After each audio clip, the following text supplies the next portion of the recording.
All right. Time being 1:31. Call the January 28th, 2026 special STRGBA GSA meeting to order. Welcome, everybody. We have quorum. So going from the farthest way from me, working back towards myself, we've got Mike Pitcock from the city of Waterford. We've got Jeff Roberts from the city of Oakdale. We've got Darren Smallin from the Burbank, Christian McKinnon, San Francisco County, Jesse Franco, MID, Eric Thorburn, that's me from OID, and to my right is Timothy Birhona from City Besto. All agencies are here. That's good to see. Okay, so item 2, business from the public, expected outcome. So at this time, interested persons are welcome to introduce any topic within the agency's jurisdiction. Matters presented under this heading may be discussed, but no action will be taken by the agency at this meeting. It's not required, but speakers may provide their name and address. Public comments will be limited to 5 minutes per speaker. If you want a public comment on anything that's not on the agenda, please feel free to step up to the mic. If you would.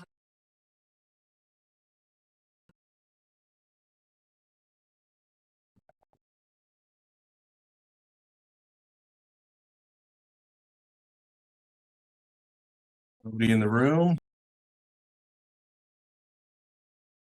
And nobody on the phone. All right. Item 3. This is the May 28th, 2025 Well Mitigation Plan Workshop meeting minutes.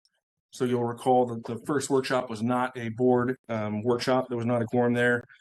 But this was workshop number 2. So we've got minutes that we need to approve from each of those meetings. Those workshops, rather. So this is the May 28th workshop. Assuming all have reviewed those minutes, I'll entertain a motion before going out to public comment.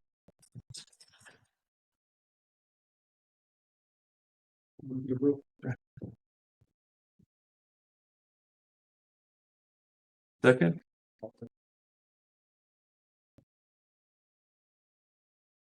We'll open it up to comments from the member agencies in the minutes. Okay, we'll open it up to the public. Item number 3, May 28th workshop, well mitigation plan workshop meeting minutes.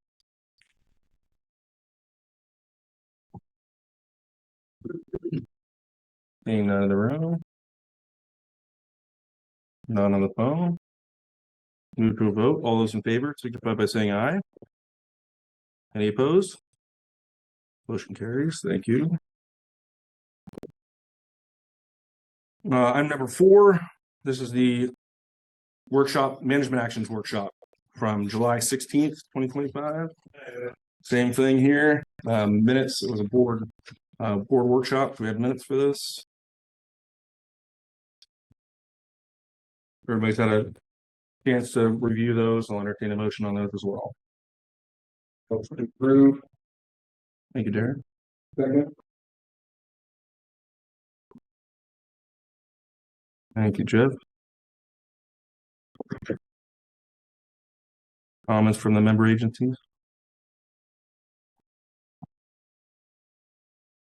We'll open it up to the public for comment on the July 16th Management Actions Workshop meeting minutes.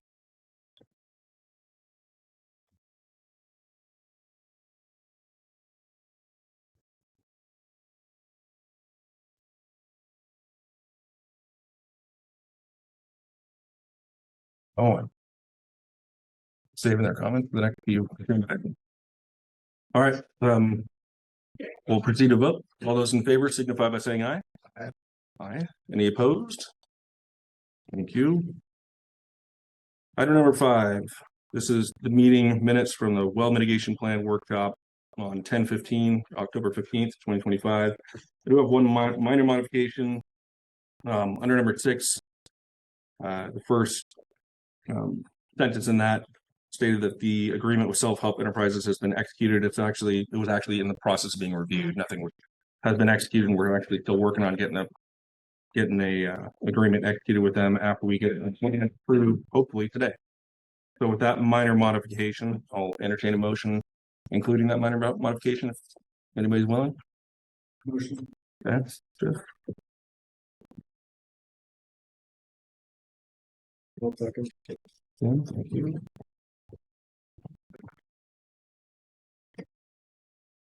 Comments from the member agencies. Item number 5. Okay, we'll open it up to the public. Public comment on item number 5, the meeting minutes from the well mitigation plan workshop on October 15th.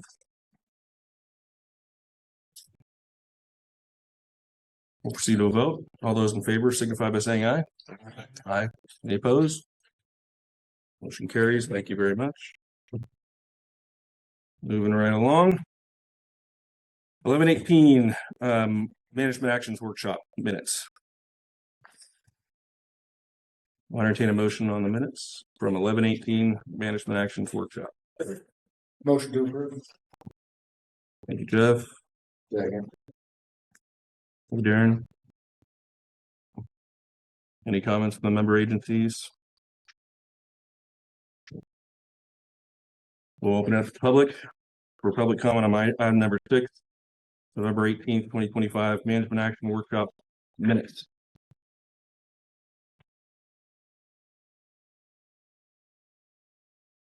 Okay. Seeing none in the room, seeing none on the phone, we'll close public comment. Proceed to a vote. All those in favor signify by saying aye. Okay. Any opposed? Thank you.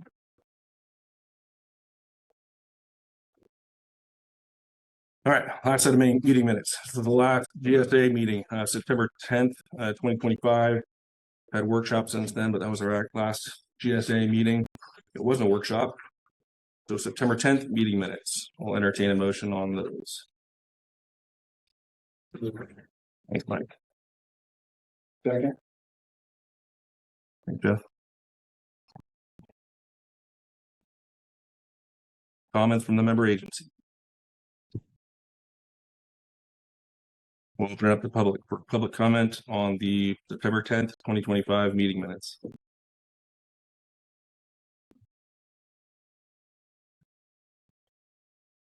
Seeing none in the room. Not on the phone.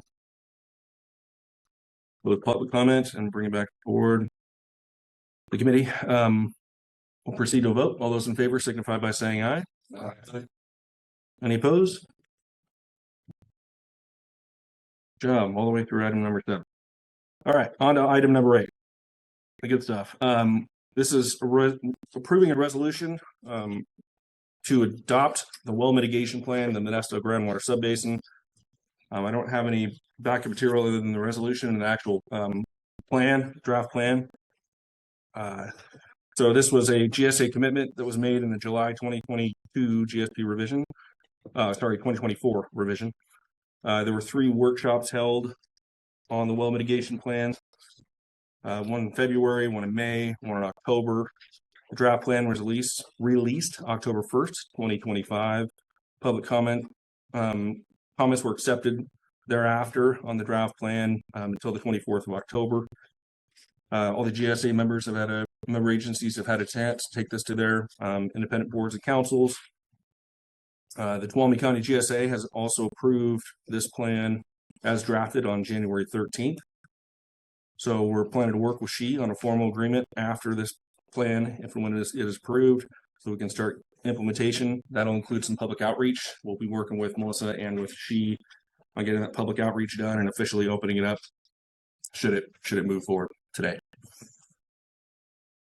So with that, any comments or statements from the member agencies on the well mitigation plan?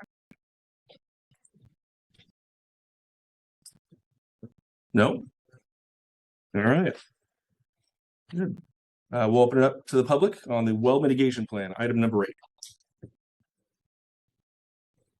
Do I have to come up? If you wouldn't mind, yes, please. Everybody can hear you on the phone better that way because there's a mic. William Fogarty, landowner. We're already we have irrigated ground, so we're already paying money. And this year it's going to be $4 and almost 40 cents, I think, an acre for well quality water and mitigation. And this is from the east side What is it? East Sound Clean Water Quality. Yeah, East San Joaquin Water Quality Coalition. Mhm. So how are you? I mean, I don't. It seems like these are cross the same purposes, and so how are we making them work together? The key is water quality. So that's the difference. You're paying them for they're managing the water quality of the basin. So Yeah, but some of that is wells going dry. I don't think the Water Quality Coalition deals with dry wells, to my knowledge. I can't speak for them, but I Well, I don't think believe. because of the quality goes down as the water goes down, the water quality Yeah. goes down. Yeah, there's some overlap there. And so we Yeah. are working with them, coordinating with them, communicating with them. We have some of their data included in our GSP, but different intents and purposes of both agencies. Completely unrelated as far as fees and such. Yeah. Okay. Well, it seems like they're Full state mandated. Yeah. Full state mandated for sure. So Yeah. So I just would like to maybe in the future meetings be admit that in some way that there are. I mean, like the dairy program, they even pay more. So I mean, there are different programs out there, and I think they're kind of all meshing together. yeah, there's a nitrate program too. There's definitely overlap. Okay. We don't want to reinvent the wheel. We want to work together, so we're not having too much redundancy, but we're utilizing everybody's information and working together. Definitely. Okay. Thank you. Appreciate the comment.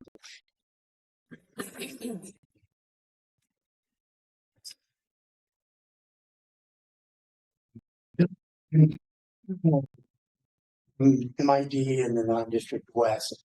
Just a quick comment. I think she will do a good job. Thought that the bill mitigation plan was pretty appropriate.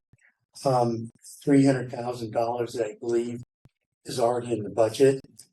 I think in my attendance at a number of different meetings, I think that there was kind of a common theme that, okay, the agencies have committed $300,000, but after that is spent, there needs to be a real review on future expenditures and where the problems are actually occurring. But I think it's a good plan. And again, I've seen she work in other areas. I think they'll represent STRGBA very well. Okay. Thank you very much.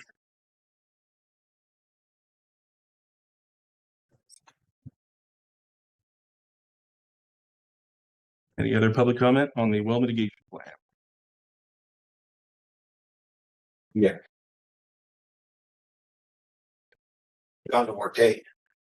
Thank you, the board. If you look at the total overdraft, the entire Modesto subbase, it's about 11,000 acre feet a year. Yeah, add up all the takers and all the contributors. The wells that are going dry are centered, and we've looked at the maps in these workshops that have been, are very closely centered around the rivers and around the cities, where huge municipal extraction is taking place. So even though there's a lot of pumping on the east side, and we're doing everything we can to deal with that and minimize that, these wells are going dry, not on the east side. These wells are going dry along the rivers and near the municipal pumping in Modesto, Riverbank, sometimes Oakdale. That's where they're actually going dry, in the districts. So a small basin-wide overdraft is not traveling, is not coming from the pumping on the east side down into the cities.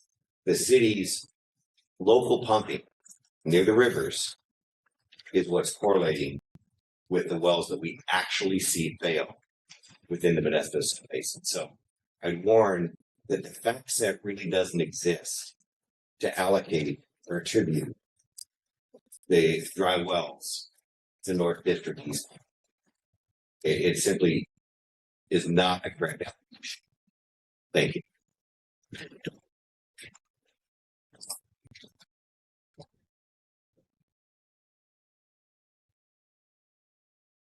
Any further comment on the well mitigation program?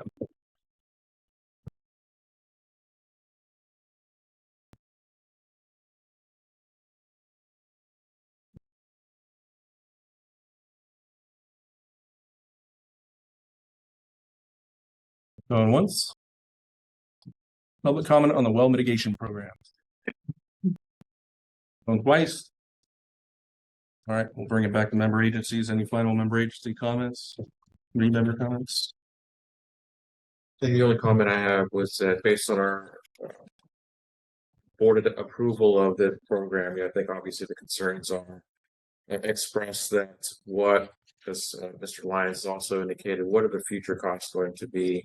And that's really, I think subject to more data. As we get more data and we start to take a look at how these wells are being impacted, and as the program starts to develop, we'll have a better gauge of where and how funds are going to be distributed. I think speaking with the majority of the agencies, it seems like we are in agreement that we're going to be taking a look at based on Modesto within the management areas, and then we start looking at how these funds are going to be dispersed, and that's documented in this resolution that the GSA will meet and confer and figure out what's the best appropriate way to disperse the funds as these wells come up. They go through a process.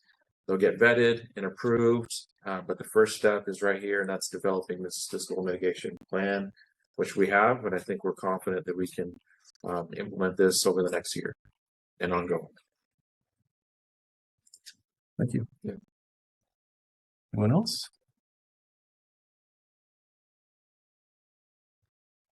Well, we'll just say, I think this is a good starting point. There's no way we're going to have a well mitigation plan that's going to effectively grab every possible scenario out there. So you have to be a little bit of understanding that everything is still with future approval from boards for spending this money. And it's always actions as a group where we'll have public comments and able to do it. It doesn't mean that that's it, man. You miss your opportunities. We still aren't going to take actions on any item until it's been brought back before the GSA. It's gone, and especially with well mitigation, she has to do their legwork and get everything done that we'll see if they even qualify for the program. And then by the time they bring that to us, everyone will still have an opportunity to bring their side of the story, arguments, one way or another, to the GSA for consideration. Mm-hmm.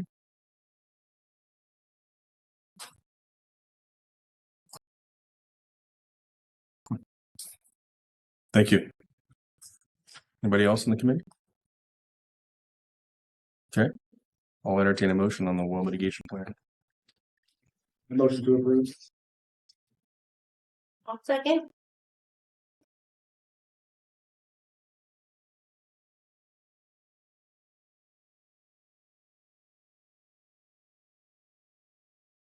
One more opportunity for public comment. John Bricketto. Like what Mr. Jordy said, I've been affected on Ellenwood Road, right next to the East County pumping. I have a 16-inch hole that went dry well, and it cost me $255 to replace. So I disagree with what he said. Thanks to municipalities, it's affecting us on board in the east side over. Thank you. Thank you.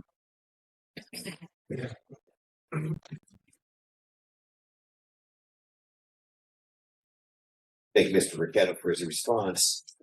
I don't know how many 16-inch domestic wells there are on Ellenwood Road. When we talk about domestic wells, let's make sure we know that these are domestic wells serving households. I don't think these 16. I've got an ag well that's not dry. That's not a domestic well. So let's make sure we disambiguate what we're talking about. With all respect, thank you.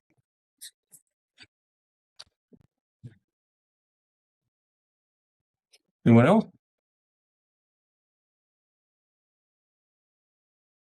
All right. Back to the board and proceed to vote. All those in favor signify by saying aye. Aye. Any opposed? Thank you very much. Big step forward. Thank you. All right, item number 9. This is to approve the resolution consider approving the resolution to adopt a groundwater use management program in the Modesto groundwater subbasin. Here again, this was something we committed to in our July 2024 GFP update, as required by BWR. We held 3 workshops. There were 5 in total, but 3 of them focused on the groundwater use management program this year. So those were in July, May, February, May, July, no, October, November. July, yeah. Three this year. I got all 5 listed on this sheet.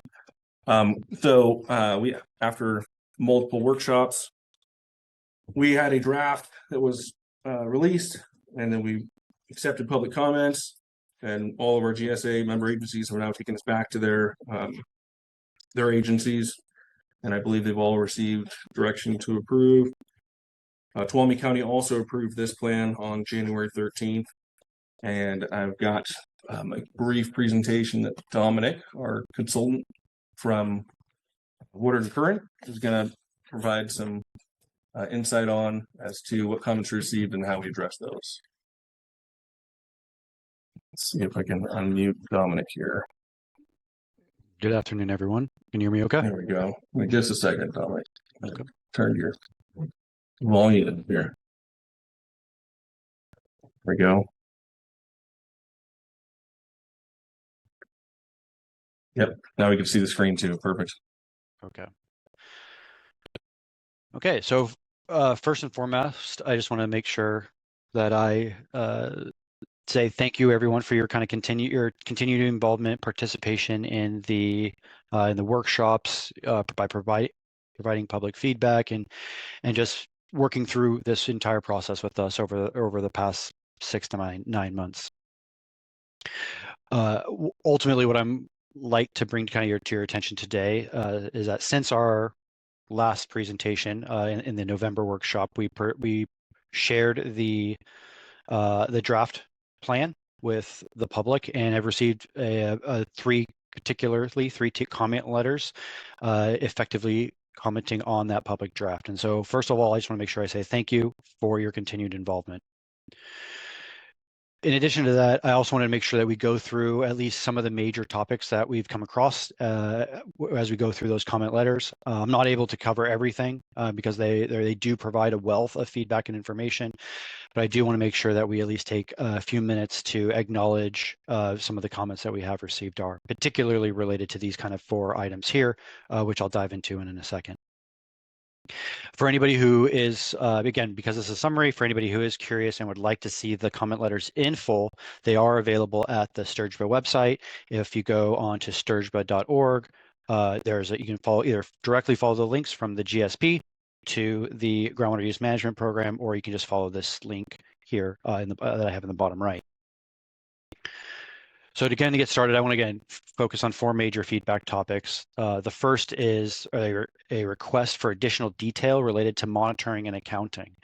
And then principally the main topic I had when being provided this feedback was a request to provide detailed accounting measures and to outline the specificity as to how each of these stewards are going to manage their respective management areas. In addition to that, we also were asked to establish a consistent set of reporting methods and protocols for each of the representative monitoring wells within the subbasin.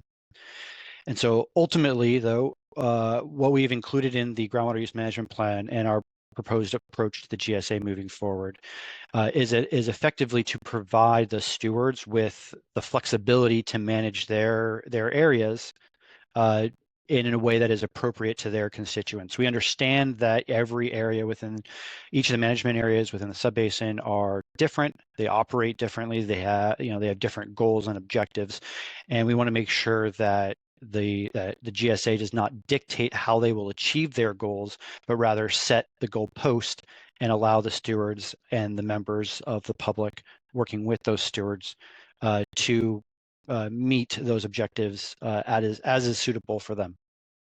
And so because of that, the groundwater use management plan intentionally does not mandate any form of specific metering or reporting methodologies. Now, because we are evaluated by the state as a GSA, as a subbasin as a whole, we do expect the stewards to work collaboratively with the GSA as they develop these plans, and to particularly to outline how they intend on not only meeting their goals, but how they continue to plan to assess things like their monitoring, accounting, and to be able to outline each of the steps throughout that process. So again, the initial plan that we're hoping to adopt today intentionally does not include this information, but we hope the stewards continue to work with the GSA to outline a specific set of rules that can be amenable to all. The next major feedback topic we have was a request to outline a specific timeline, is to effectively extend the action plan to provide additional guidance for monitoring protocols and deadlines for the reporting, and to formalize a deadline to specify any consequences for noncompliance. And so for this is something that we have taken into consideration. We have included with the groundwater use management program and have edited the draft version and rolling into the final version. For purposes today, I've also just kind of highlighted what that schedule looks like moving forward. So the goal is that over the next 11 months, particularly for the non-district east area, who has to provide a draft action plan to the GSA, that they do that no later than November 1st, 2026. And what the goal of this is to allow review collaboration with the GSA to be able to make sure there are, if any edits are required, that they can meet those, and that ultimately the GSA will have the goal to adopt that action plan no later than January 2027, 1 year from today. And then in addition to that, once the non-district east action plan is approved by the GSA, the goal of that would be to include that action plan into next year's 2026 annual report that is submitted to DWR, principally outlining it as a set of management actions, because we do report our progress and our implementation to the state every year. And so this timeline coincides with that inclusion. So the next major feedback topic that we received is a list of a few technical concerns outlined as part of the groundwater use management plan. And so of those technical concerns I outlined that I felt are two primary ones that we received. One was that the GSP modeling that the management plan is based on allows for minimum threshold exceedances across multiple principal aquifers. And then the second one that we received was that the groundwater use management program fails to analyze impacts of urban growth on groundwater demand while exempting pumpers and implementing disproportionate reductions to the non-district east. So if I can kind of respond to each of these in sequence. So first and foremost, when it comes to the first, whether or not the modeling that we've done allows for minimum threshold exceedances, and effectively just kind of to provide a little bit of additional guidance on that, is that the model and Sigma overall does allow for what is known as temporary minimum threshold exceedances. The state outlines and our GSP outlines that undesirable results occur if NPs are exceeded in 33% of wells across the subbasin for 3 consecutive fall events. So effectively what that means is that we have to be in excess of our minimum thresholds for 3 consecutive years in order to be determined as an undesirable result. And so I will say that the modeling does allow for some minimum threshold exceedances, but it does not allow for undesirable results to occur. And this is intentional. And the goal of this is to give us some flexibility on hydrology and operations, particularly because we want to make sure that the subbasin is not out of compliance in a particularly critical year, or if we have a drought, or a relatively severe drought, we want to make sure we give ourselves time to be able to adapt to those changing hydrologies, rather than having a specific year, a specifically dry or critical year that pushes us into minimum threshold exceedances. What this does is it allows us those 3 years to make sure that we have the adaptive management tools available to bring groundwater levels back up above those minimum thresholds, rather than considering ourselves out of compliance in year 1. And then for the second item we have here, acknowledging that the groundwater use management plan, that we failed to analyze the impacts of urban growth. And so effectively, well, I actually want to make sure that we build in that there's understanding that the C2V Sim Turlock Modesto model, which is the model that we used for this analysis, that it does account for population growth and urban expansion. And how we do that is using a combination of projections from the US Census and your local urban water management plans, which are public documents that explain both the water use, water supply, and long-term projections for each of the municipalities within the Modesto subbasin. And so we use those two primary data sources to be able to forecast out what our population growth and urban expansion will look like. And then we worked with each of the municipalities to get a better understanding or more detailed understanding than what is available in those plans. So for example, what an example of that would be, we're working with the city of Modesto or the city of Riverbank or Oakdale, and we worked directly with their staff to determine that under different time horizons, right? Like what would that urban expansion look like if there is growth, especially as we lose some agricultural land to urban expansion, the water supply and demand does change a little bit. And what does that timeline look like? And so we tried to work with each of the agencies to make sure that we have an accurate forecasting, at least to the best of the ability by those agencies. And so that is built into the model. So I just want to make sure that I provided that little bit of clarity on that feedback. Okay. And then moving on to the feedback, topic 4 we have here is a request for additional public outreach and engagement. And we received from multiple individuals. We requested expanded collaboration, both with the not only with the GSA, but between stewards and their stakeholders as well, and that we expand the outreach and include additional presentations and direct outreach to stakeholders. And so overall, though, we do think that we've at least taken an initial step towards this. As you all know, and again, thank you for joining us in this meeting and participating here. But in addition to the monthly GSA meetings, we also held 5 public workshops on the combined topics of the groundwater use management program and the well mitigation plan. And you can see those dates that were hosted here. But in addition to that, again, this is just a first step, right? We understand that this is a large first step, and it is something that we hope that the plan will kind of continue to evolve over time. There will be refinements. It is a living document that we expect to continue to take shape into 2026 and beyond. And so I do know that each of the management area stewards are planning to host individual meetings. The GSA will continue to hold monthly meetings, and probably separate from that, if there's interest and capability, the goal is to provide additional outreach as well. So I do hope that we do have the continued ability to work collaboratively with everyone. So again, I just want to then kind of follow up here again as a kind of a main summary. First and foremost, again, just thank you everyone for your feedback, your support. We appreciate the ability to working through a very challenging topic with everybody. We understand that that STGBA is a bit of regulatory compliance that is very challenging to work through, and so but I just do overall I want to make sure I say thank you to everyone who's been involved throughout the process. And so that overall, the goal is that we will continue to build out this plan. It is intentionally flexible to be able to achieve the goals that we have, and it is our intent to be able to make sure that that this process is something that can at least work reasonably well for everybody within the subbasin. We will continue to hold continued public outreach, and especially, I would imagine the non-district east and their stewards will continue to work rather closely together, hopefully to develop that action plan and be able to coordinate with the GSA and have that submitted by November 1st of this upcoming year. So with that, thank you very much. That's my presentation. Thanks, Dominic. Yeah, those workshops for February for the GWUMP, focus on the GWUMP.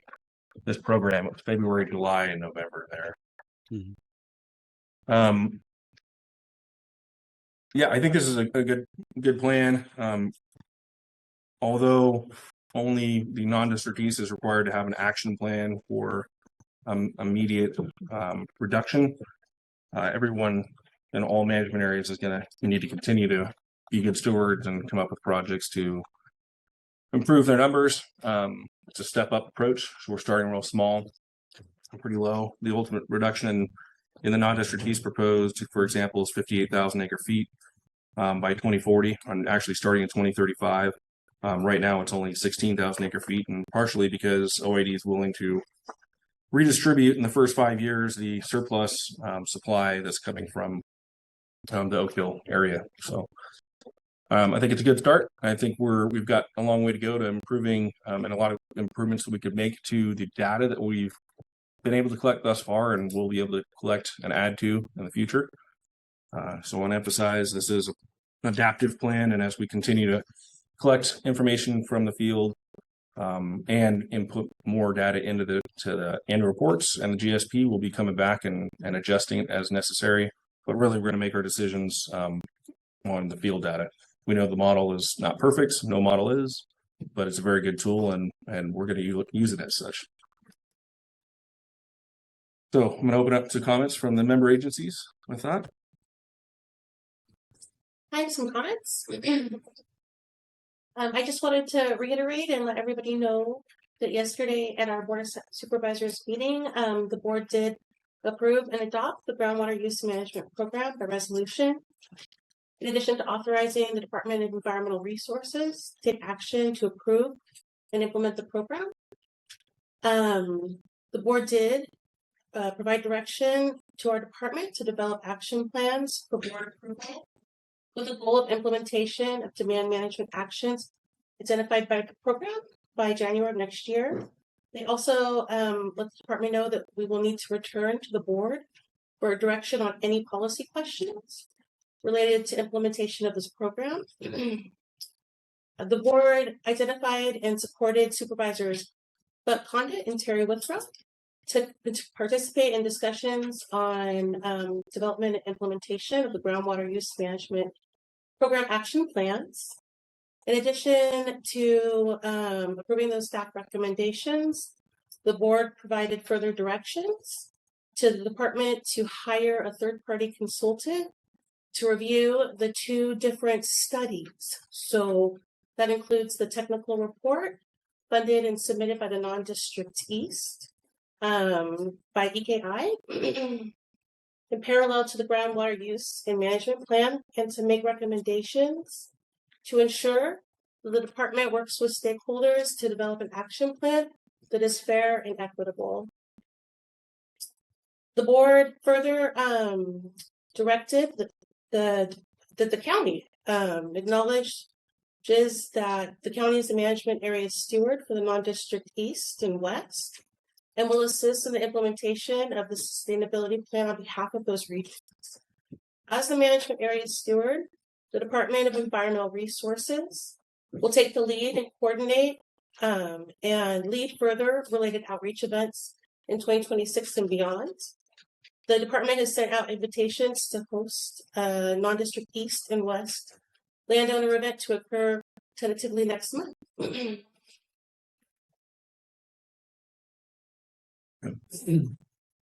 That's for a point of clarification. When you talk about action plans, are you talking about the 2 non-district areas, or are you talking about across all 4 areas?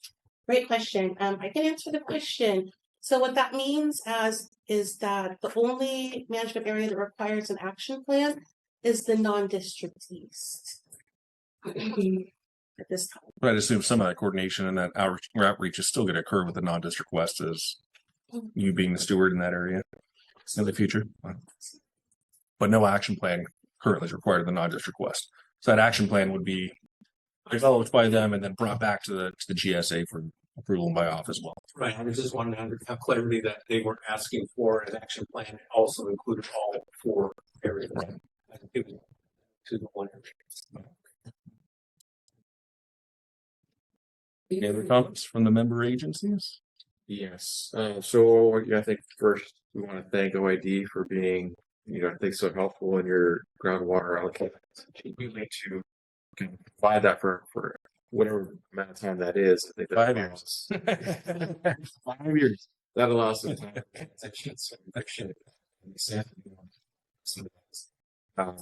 think it's a responsibility for the different agencies, management areas to realize some kind of status quo, either that we still have a responsibility to look at our groundwater pumping efforts, speaking management area working with the city of Estill and city of Waterford. We continue to advocate for that partnership for city of Waterford to take on surface water where they can. And, I think MID has been taking a look at our groundwater pumping operations to figure out ways that we can reduce. We've actually been able to do so this past season, and we're going to continue to look at opportunities for us to reduce our portion so that we can continue to work towards, sustainability. I have to say the city of Waterford is very interested in leading that discussion and coming to some sort of agreement. We actually have land now. Money set aside for a pump station for the surface water. Should we get to that agreement, so hopefully we get there soon.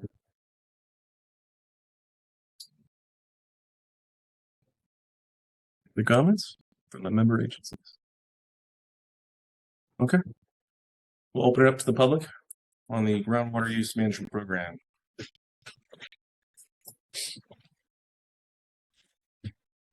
Good afternoon, Anthony Rado, here again.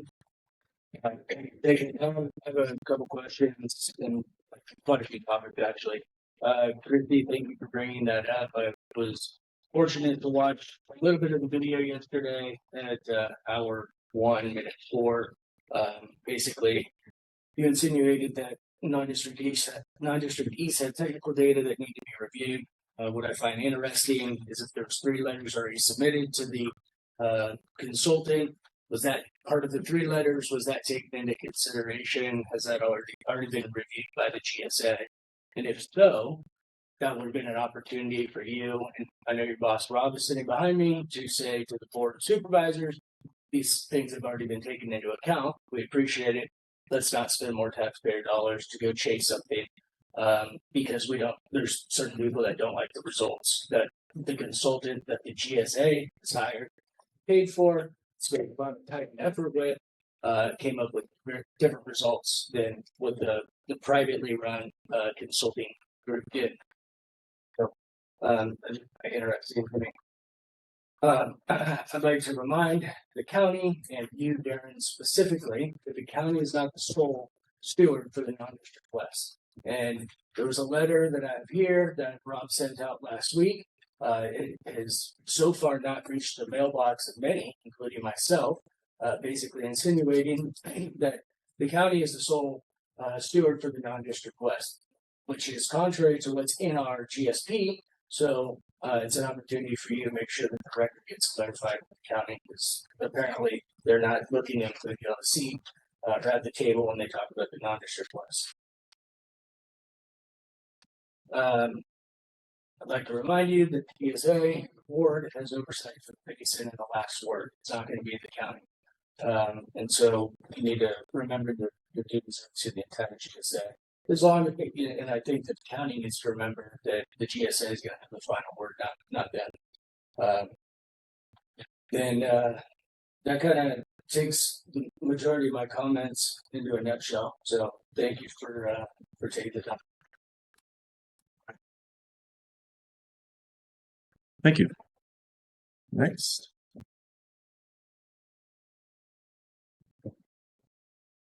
William Fogarty, landowner, non-district east.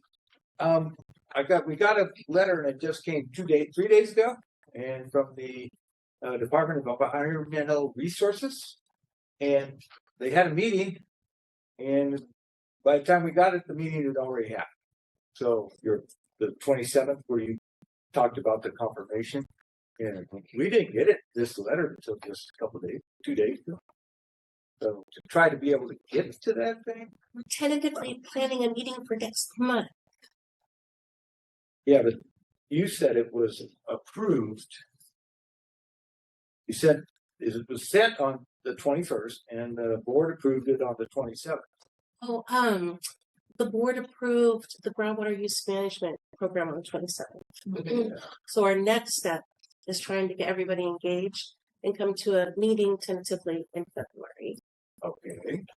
And then I had never, now Rado just referenced another study, and this letter references another study. Two separate studies have been performed by outside parties.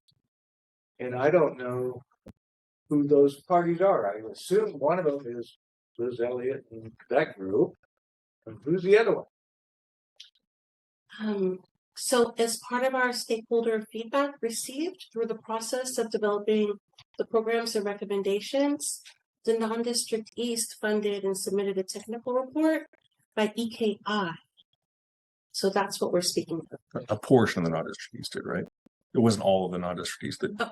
It was a Non-district East land. a group of them, right? Yeah, not necessarily all. That's my point, right? Yeah. Okay. Well, as far as I know, all of them didn't. All of them. Okay. Shouldn't that be part, since you're referencing that in this letter from Santa Claus County, shouldn't that be part of this group's discussion, this other study? So where's the conflicts? And we don't know. I'm in the dark about where the conflicts are. Apparently there's some major ones.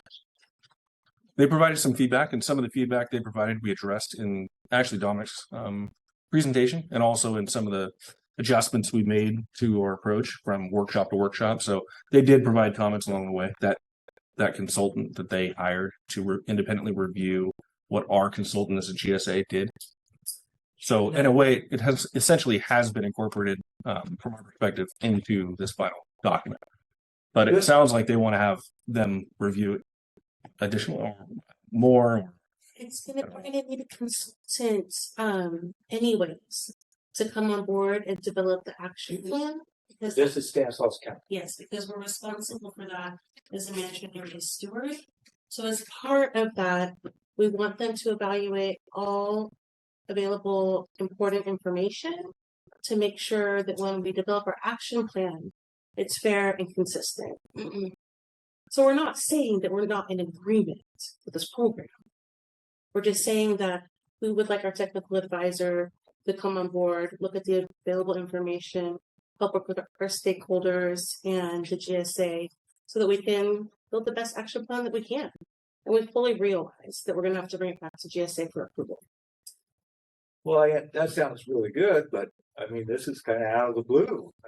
It just kind of caught me by surprise. Maybe not you guys, but I didn't know they were doing any of this. It seems like it should be part of the background information on the website or on these papers of what they disagree on with the hired consultant that this group has done. That's all I'm saying. Should be public information. Yeah, there's some comment letters they submitted that are on the website. Yeah, just okay. Now, my other comment is you as a group, and you're all doing a lot of work on this thing. I applaud you for it. But isn't Stanislaus County Board of Supervisors there the final hammer other than the state of California? No, it's the GSA currently. So if the GSA if we didn't want to form a GSA, there would be an opportunity for the county to be the backstop, but that's not. We haven't gotten there because we've got a GSA, so it's not going to go to the county. So the GSA currently is the one that's the backstop. If we don't perform, then it would go to the state. It wouldn't go to the county. If we didn't have a GSA, it would go to the county. Does that make sense? Kind of, but doesn't that mean legally? How can we, as landowners, the only one we can basically go after or take our case to is the Board of Supervisors, and Christie is their representative. You guys, We're actually the ones through the water code with the authority to implement STGBA. The GSA has the authority. but non-district East, none of you except for Christie have any authority over us. No, That I the know. GSA technically could. What we did was we are essentially delegating the management of like the decisions and to the county as the steward of that area, and she's going to come back for approval by the GSA because we have the authority to implement STGBA through the law, through the water code. So she's your representative, and the county is going to work with the non-district East landowners as their steward to develop those independent actions that they want to take to live within the means of this allocation that was developed through this groundwater use management program. So 1, 2, 3, 4, 5, 6 groups 7. and one that I'm holding her separate. Uh-huh. You have way more power than all that ground to the east. I mean, land wise, because we don't have a lot of people out there. And so Christie and the Board of Supervisors, and we only have one representative out there, that becomes, how do we address any inequalities we see? So that's what you're going to go through the next year, right? That's what you're going to be developing the next year, is figuring that out. Whether you want to have a consultant, whether you want to have multiple consultants, whether all those sorts of things, monitoring, reporting, management, all of those things. Situation. Yes. The beginning. This is a number to work with the county for the non-district east as your steward. Thank you. Yeah.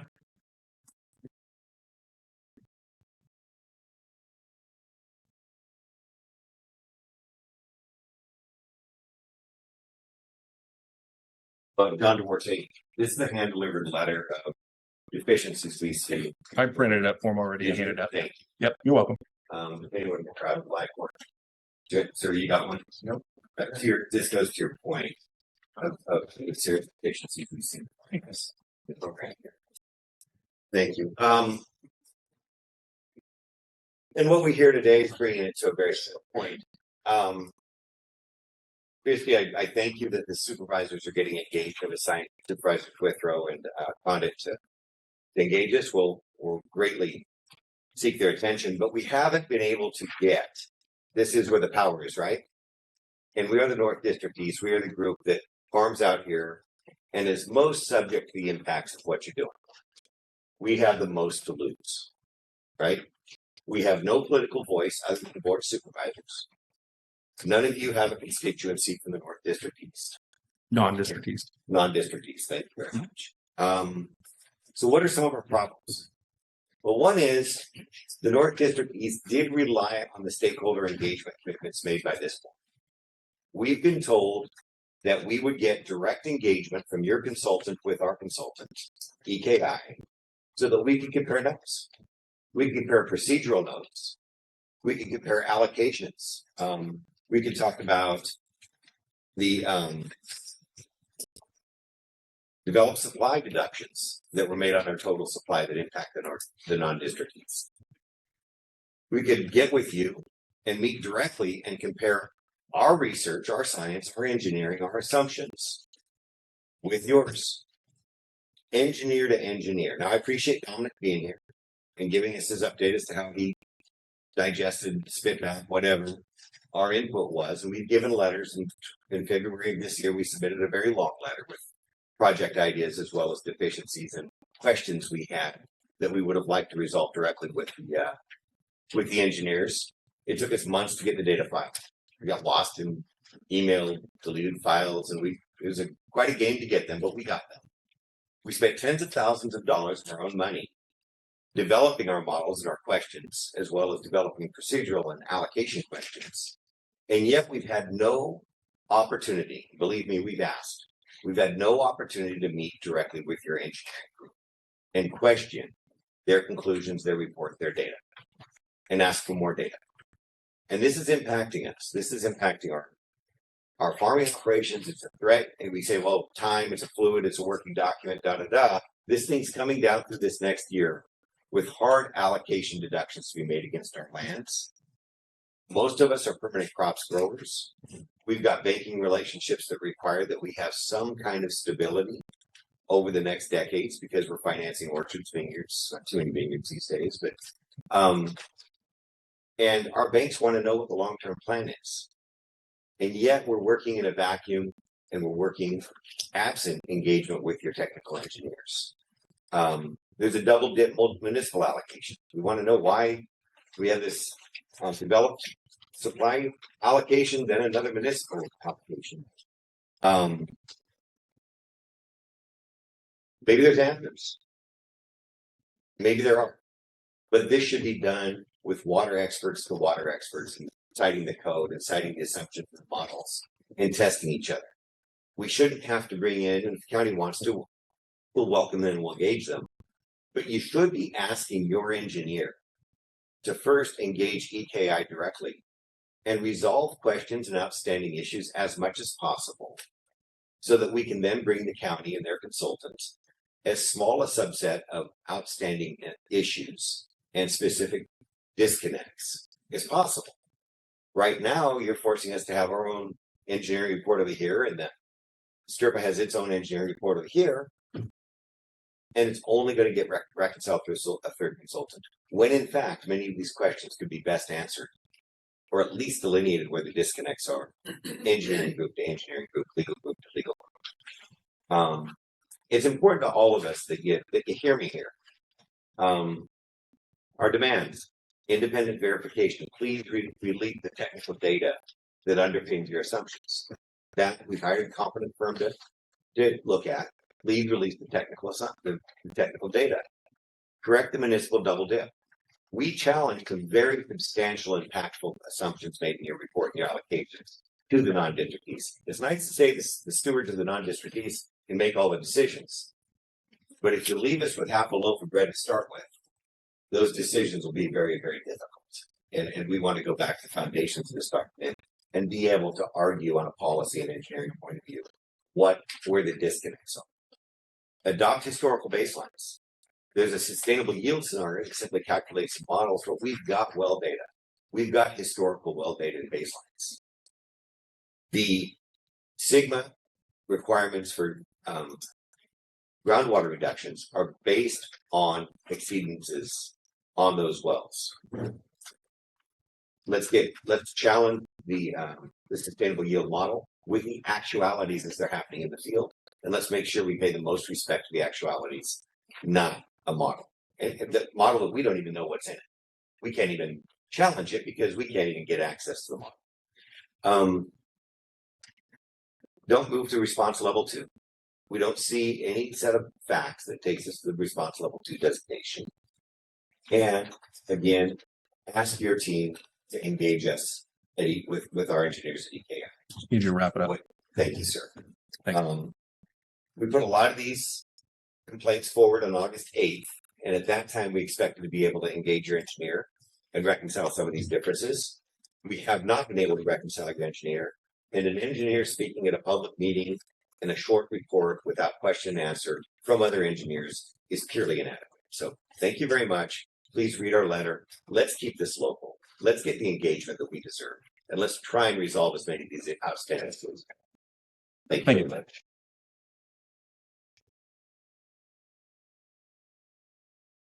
Anyone else?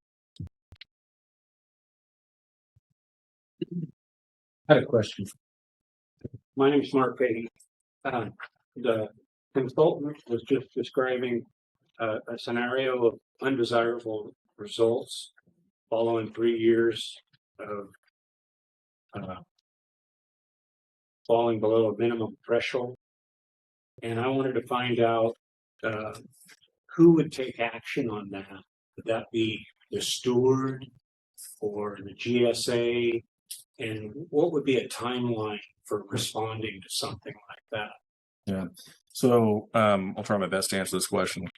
So in STRGBA, you have minimum thresholds, and if you drop below the minimum thresholds, and we define that as 30% in this particular case, if we fall below the minimum threshold, which is the water level, in 3 consecutive fall events, then that, by our definition, our GSP, is undesirable results. That dictates undesirable results. When that occurs, the state could step in and put our basin into probation. So the state would step in. We're as GSA, we're responsible for preventing that from happening and having a plan to prevent that from happening.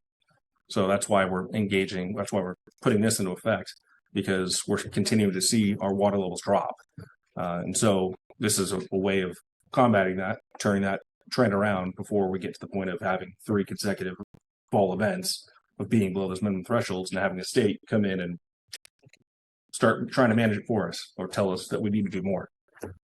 So you're saying that if we went into a drought and had 3 consecutive years with fall readings below the minimum threshold, the state would step in and take control. If they, and not allow They could. us, They could. They would. What not they? allow us an opportunity to deal with it.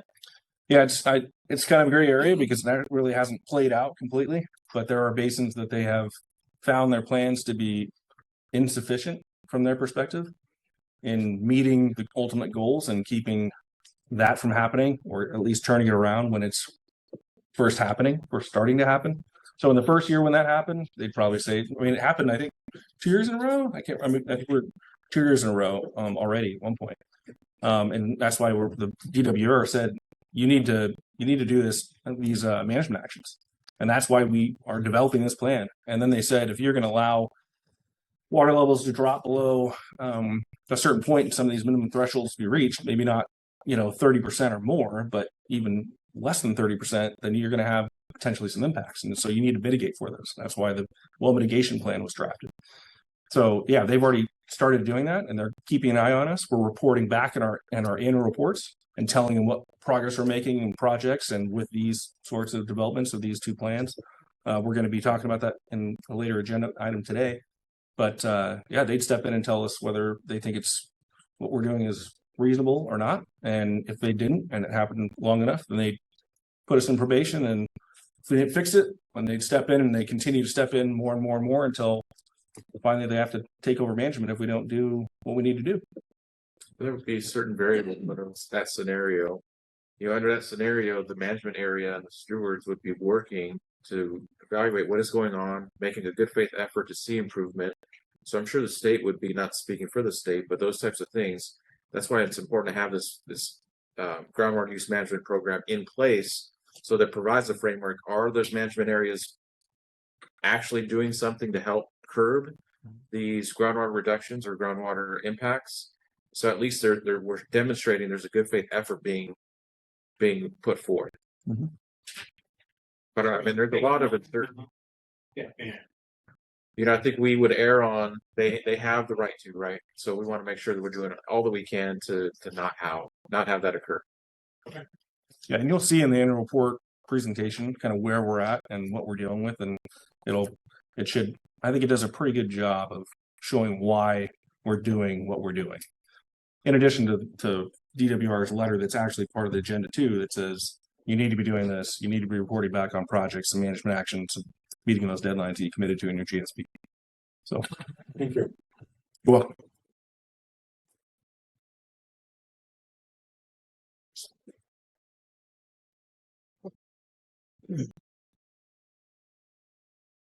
Hi, Ray Wheeler, farmer of the MID West.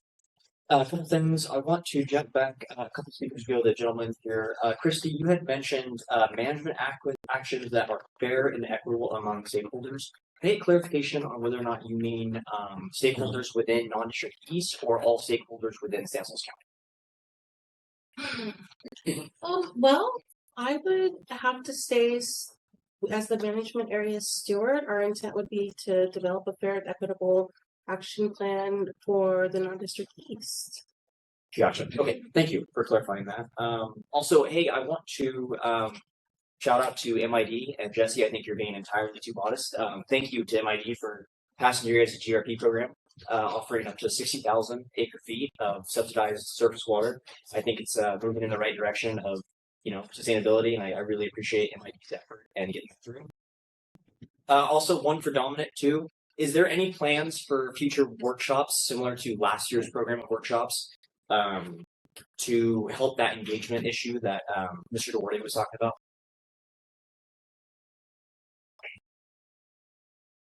I don't believe there's anything currently on the calendar, but we would be open to it if that's something that the GSA would like to host. Okay, perfect. And then thank you to OID for your continued hosting and hospitality. Yeah.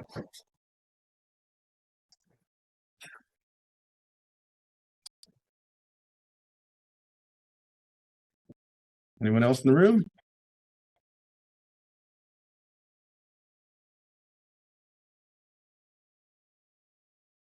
I'd like to introduce myself. I'm representing the Lyons family. We farm in MID, non-district west, have a number of commercial rental investments in the cities of Modesto, Riverbank, and Oakdale. First, I want to congratulate individually the agencies for approving both the well mitigation plan and the basic management plan. I would respectfully suggest that the STRGBA board approve both plans when it comes up. Second, I've attended a multitude of agency meetings, and a common theme is STRGBA wants to correct the problem. Problem is primarily in the non-district east, which has only one source of water, groundwater. Based on your third-party consultants, they pump approximately 90,000 acres a year. They deplete the groundwater basin by approximately 60,000 acres. And they benefit only a few landowners. The common theme is to correct the problem, but not on the backs of the ratepayers, landowners in Riverbank, Oakdale, Waterford, Modesto, Del Rio, Salida, and the farmers in the non-district west, OID, and MID. Third, OID and MID board of directors should be congratulated for stepping up to sell surface water to the non-district east at affordable rates. As much as 80,000 acre feet of water has been available. It's been made available to solve their problem. It's up to them to make a business decision to participate or not. If they don't participate, STRGBA needs to have strong management actions. Fourth, I and many others in the area are strongly concerned by a recent letter that the county sent that we got Tuesday. And it appears that the county staff has already predetermined that the non-district west should absorb pumping restrictions more readily than the non-district east. Here are the letters you wouldn't mind passing those out to. Impacting thousands of citizens in Riverbank, residents of Del Rio, hundreds of businesses, and non-district west. Those restrictions and solutions should be placed on the dozen of landowners who have caused the problem. I urge STRGBA and their consultant to develop and enforce strong actions in the non-district west. Last night, I attended Riverbank City Council, where I was shocked to learn that their public works director, their city manager, their mayor had no knowledge of the very letter that's being passed around right now. Isn't Riverbank a co-steward of the non-district west? Christy? Yes, but we are each responsible for oversight within our areas of jurisdiction. Okay, so the non-district west has both the county and Riverbank, correct? Okay, that letter addresses both the non-district west and the non-district east, and yet your co-steward had no knowledge of that letter. And I think that's inappropriate. I sat next to the public works director and I said, what did you think of this letter? He goes, I've never seen this letter. I think there's real communication by the county. I hope it gets corrected. The other thing was, I was extremely surprised by the action of the county to hire a separate consultant. They are a member of this group. Your county has supported consultants' reports. You're probably going to vote today to support this management action. And yet you're bringing in a third-party consultant, spending taxpayers' money. That bothers me. I think bothers a lot of other people. In conclusion, I would request that the county, Christy, you, Darren, Riverbank, have an ad hoc committee that includes non-district west farmers, Del Rio, Riverbank, because you haven't done that to this point. Thank you. Thank you.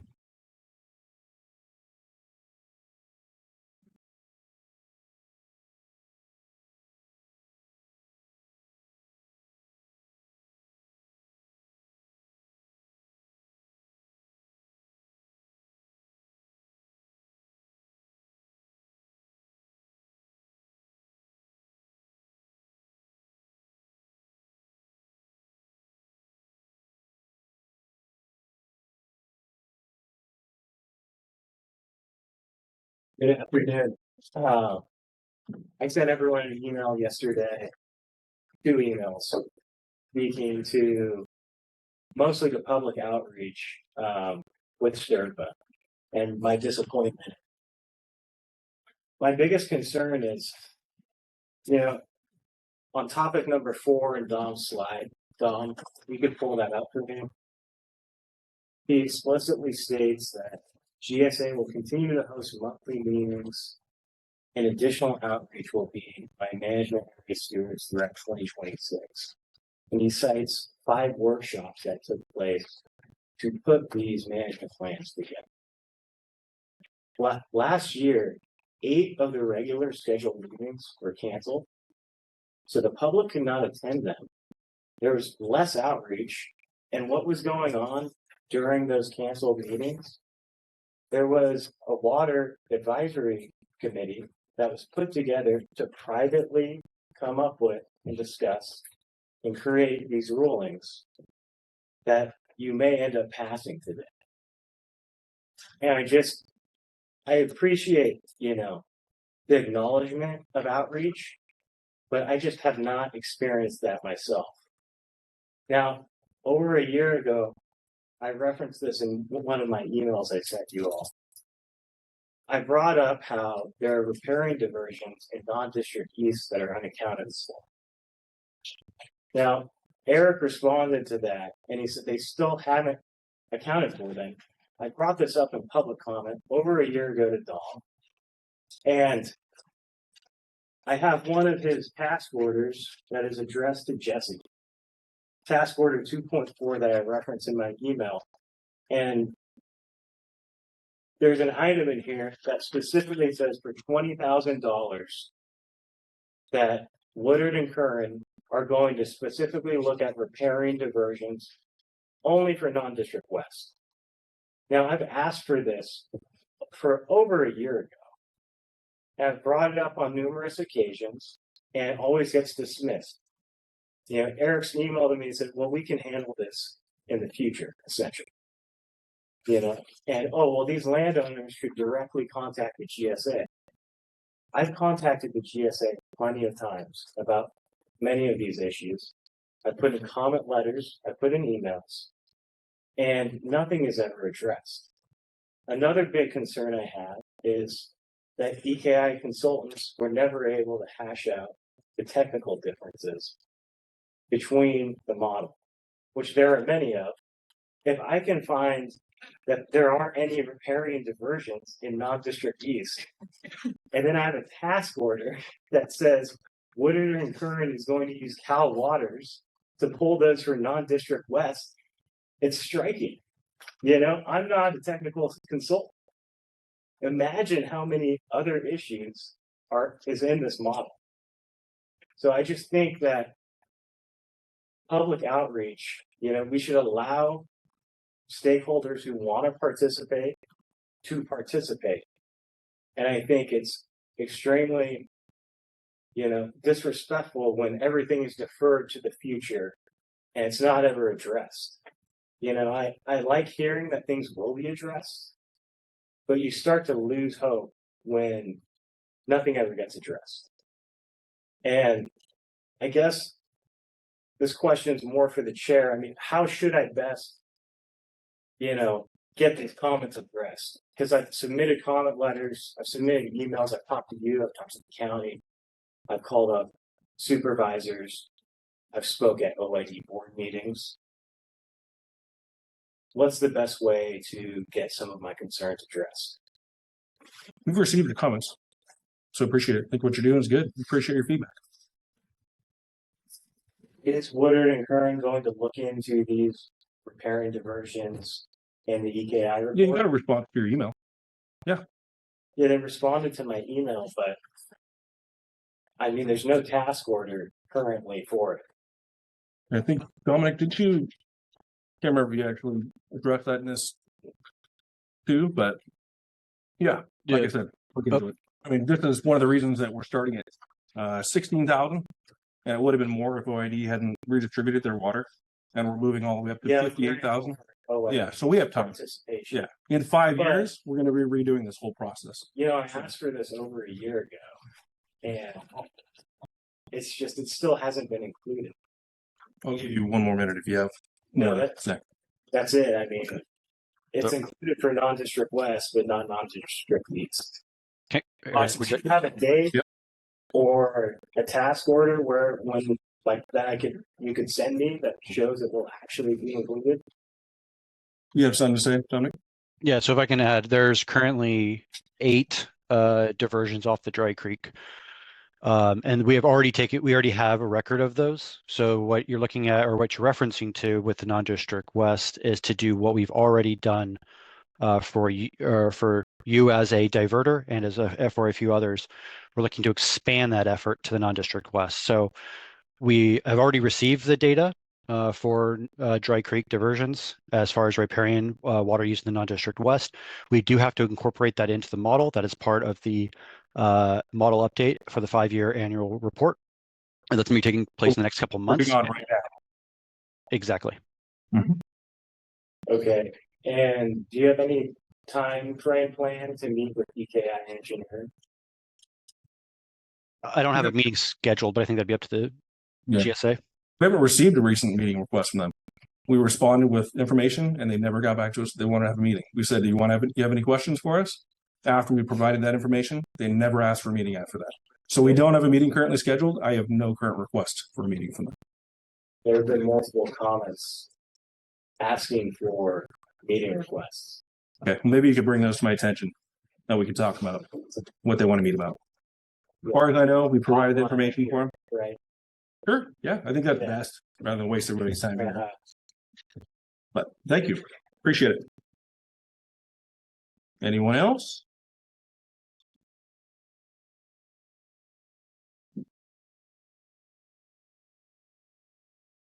All right, I've got one hand raised on the phone. Ethan?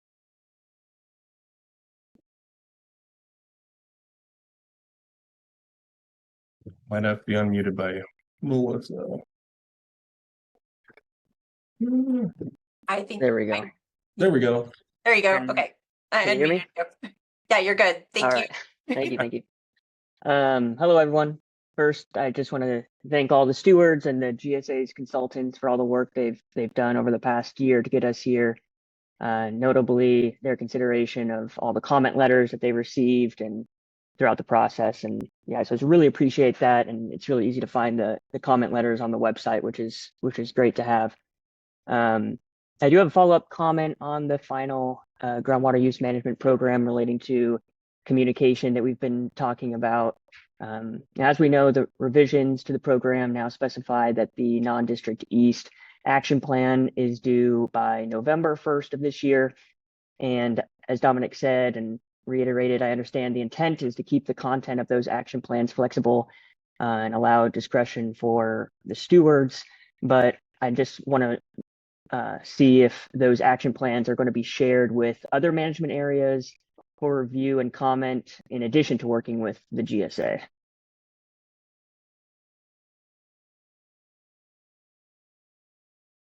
Thank you.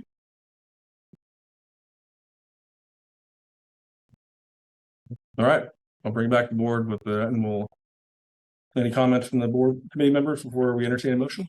I do have one question. Uh-huh. So what I heard you say is this document, if it's approved tonight or today, is mandatory that it be updated in 5 years.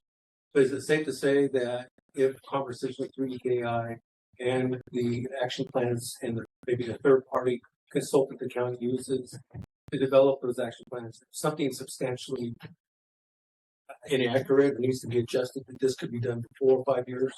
Just to bring it.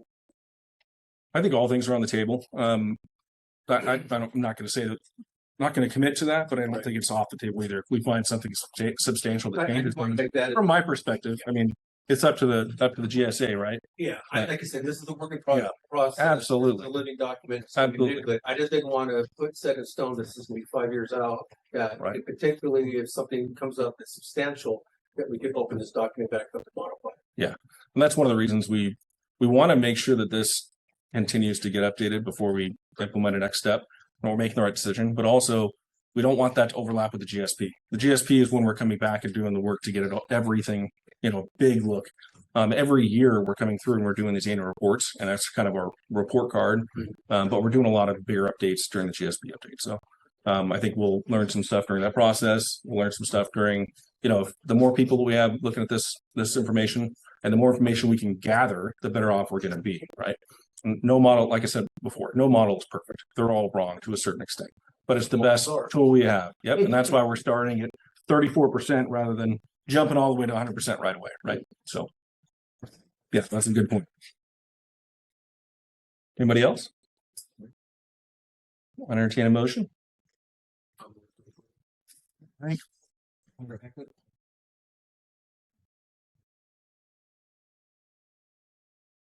We're going to vote. We'll go out to the public one last time.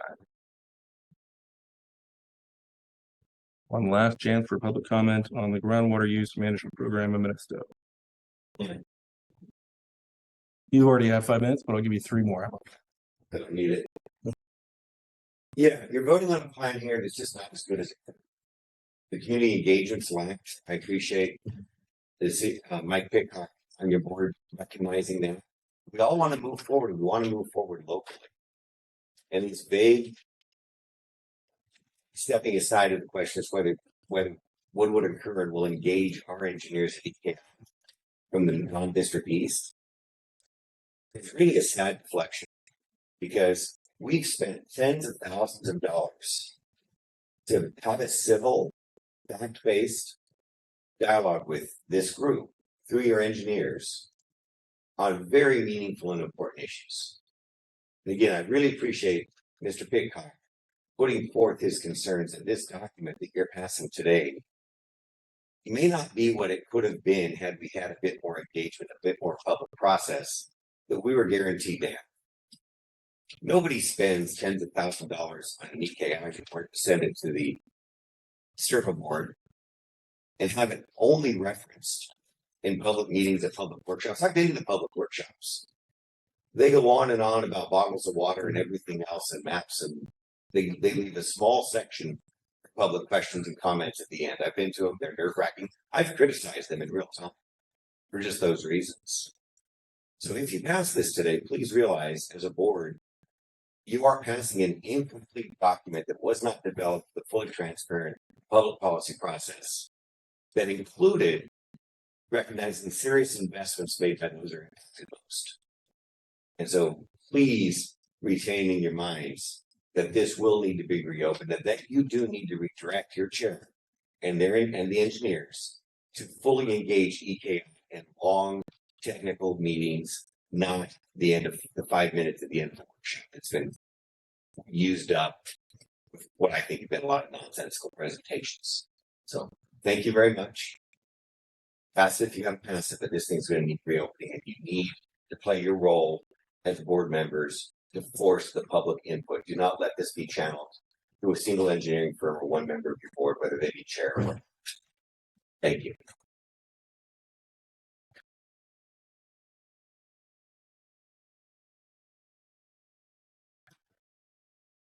I'd like the opportunity to maybe respond to the last comments. There's 7 member agencies who hired a third-party consultant, spent years evaluating, making recommendations. There have been meetings that people have had the opportunity to submit comments. Comments have come from different agencies. Comments have come from private individuals. Comments have come from private consultants. I'm a little bit concerned when someone says that east side, that they represent the east side. I'm not sure what that means. I don't even know if the East Side Water Mutual Water District is still around. Is it? It is. Okay. Are they the same number of landowners? Don? Some come and some go. We're still around. Well, so when individuals say they represent the east side, you have to be very cautious. There's a lot of different ranchers. Mr. Fogarty, he made some great points. There's a lot of different people out there. So to meet with an individual consultant that may represent 2, 4, 5 landowners, I'd be really concerned when you have a third party consultant that has represented 7 different public agencies as an independent voice, taken different comments and responded. Thank you. Thank you. Anyone else in the room?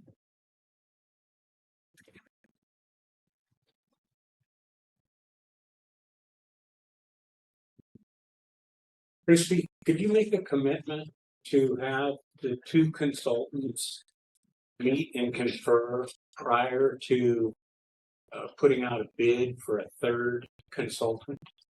I cannot make that commitment. I can follow our board's direction, which was to direct the Department of Environmental Resources to obtain the technical consultant to help develop the action plan, which would include completing the review of the EKI technical report and helping us to develop our action plan for our district. Have you put out a bid proposal for it? You have not. We just received direction yesterday. So if I want to ask that the 2 consultants talk to each other, meet and confer, I should talk to my county supervisor? Okay.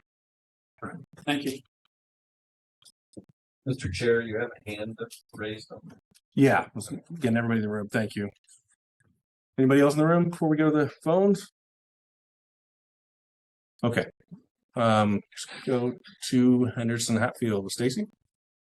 Hi, thank you very much. I'll be very brief. I just wanted to say that I feel as though the GSA has been very receptive to receiving comments both from professionals and from the stakeholders who are individual landowners. And we might not all agree on the content of the plans and we might not all like the results, but that does not mean that the GSA has not sufficiently carried out its duties with respect to the plan that is before you at this time. So I feel as though you guys have done what you need to do at this point, and I would encourage you to vote to approve the plan as it is due, I think, tomorrow or Friday to the state. And we appreciate you taking the time to hear everybody out. Thank you.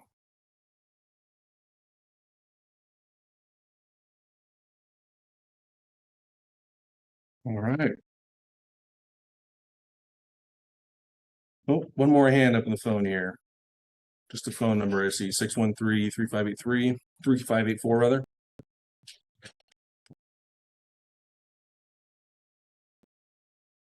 You see that, Melissa?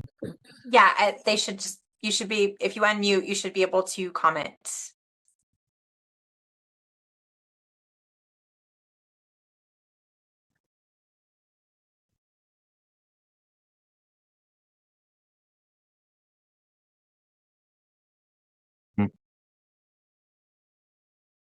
Hand still raised. Can't see you. Can't hear you.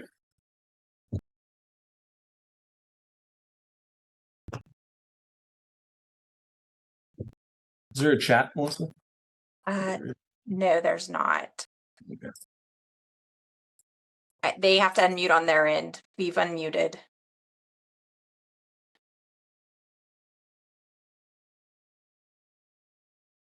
Well, unfortunately, doesn't look like we're going to be able to hear from them.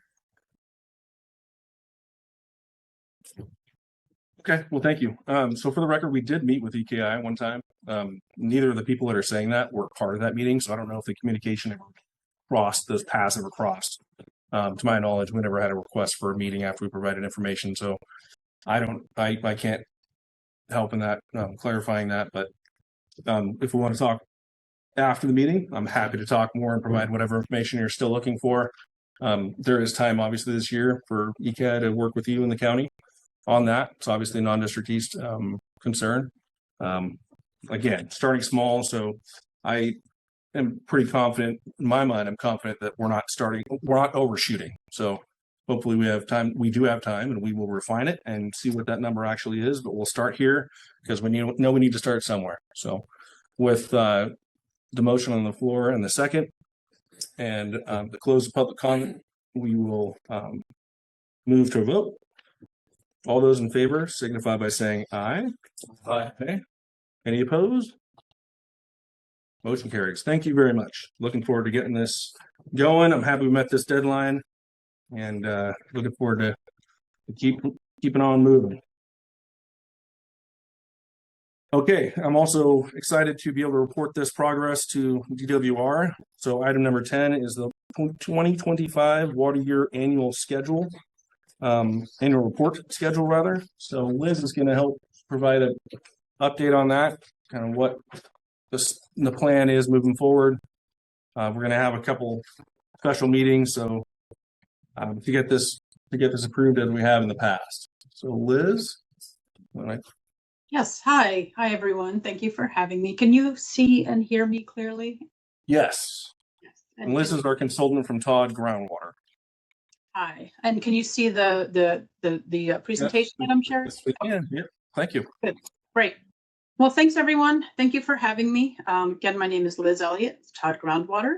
And there are several things that I would like to cover today. Let me see if I can advance the slide. There we go. Okay, so these three agenda items correspond with agenda items 10, 11, and 12 on this meeting agenda. First, going to start out with kind of a summary of the annual report schedule. This annual report we are working on is due April 1st to DWR, and it's for water year 2025. We also want to give you an overview of where we're at with the periodic evaluation and talk about some work that we have done relatively recently. And we'd also like to talk about some modifications that we are going to be making to the monitoring network.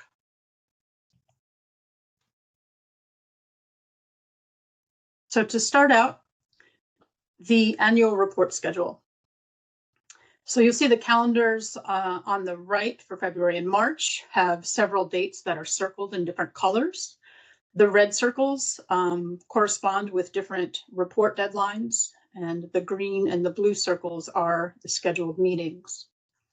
Starting out with the report, again, development of this report is underway. We are working with Woodard and Curran on this, as we have in the past few years on this. And our goal is to have an administrative draft to the TAC by the end of February 27th. The TAC will have 1 week to review and provide comments, with comments due on March 6th. And then we will have a week to address comments and revise this draft. So by March 13th, we will provide a draft for both GSA and public review. On March 18th, comments are due from both the GSA and the public. And then we will have less than a week to finalize the report and address these comments that we receive. Now, there are a few meetings scheduled.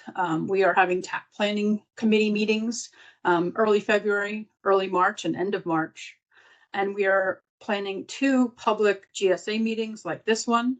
One is on March 11th, where we will be discussing the model results and other results in the draft annual report. And then the final GSA meeting will be associated with this report, will be on March 25th. And that's where we are planning to approve the final report. And then we will be submitting the report shortly after that March 25th meeting, before the April 1st deadline. So that is the schedule that we are following, and we are on track. So before I move to the next subject, the next agenda item, are there any questions about this schedule? We'll start with the member agencies. Any questions with the schedule for the annual report? No? Okay.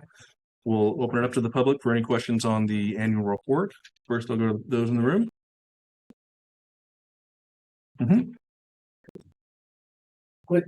Question, I think there's a meeting scheduled for February 11th that's not indicated on this calendar. Did we, online it is?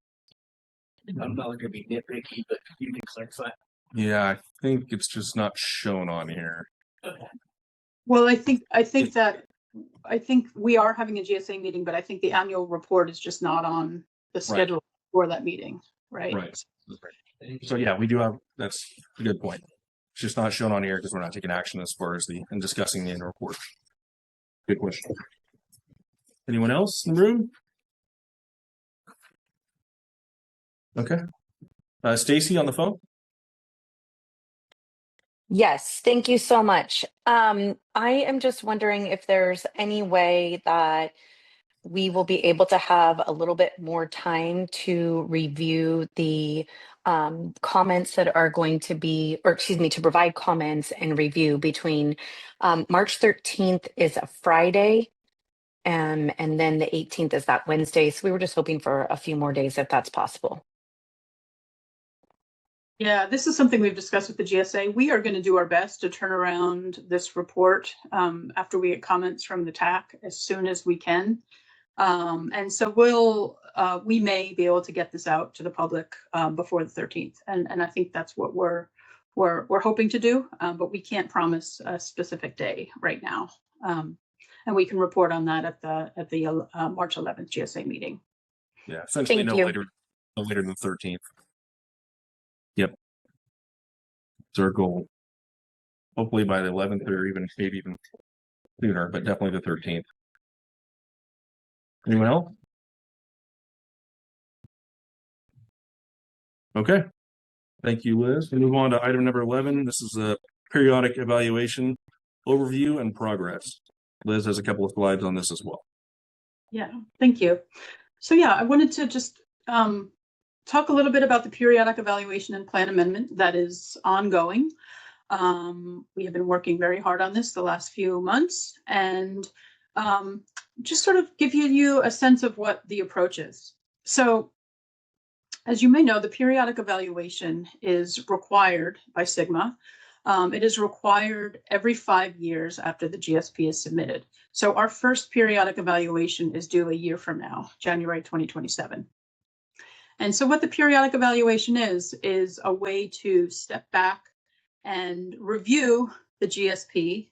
How are we doing? How have we met the sustainable management criteria? How are the projects and management doing? How is that progress coming? And just sort of, there's a whole list of things to look at. But it's sort of a report on the progress of the GSP. On the left, you'll see a cover from a guide to the annual reports, periodic evaluations, and plan amendments that DWR released a couple of years ago.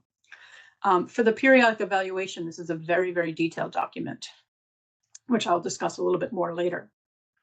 So the periodic evaluation is the driver here for the work we're doing. Now, about a year ago, February 2025, DWR provided a determination letter on the revised 2024 GSP, where they accepted it. But in that determination letter, they provided recommended corrective actions, or acronym RCAs, that you'll see throughout this presentation. And so we need to address those RCAs and recommendations in the periodic evaluation. And in order to address some of those, we have to make some revisions to the GSP. And that's where the plan amendment comes in. So the revisions to the GSP that are required by some of the RCAs trigger the plan amendment.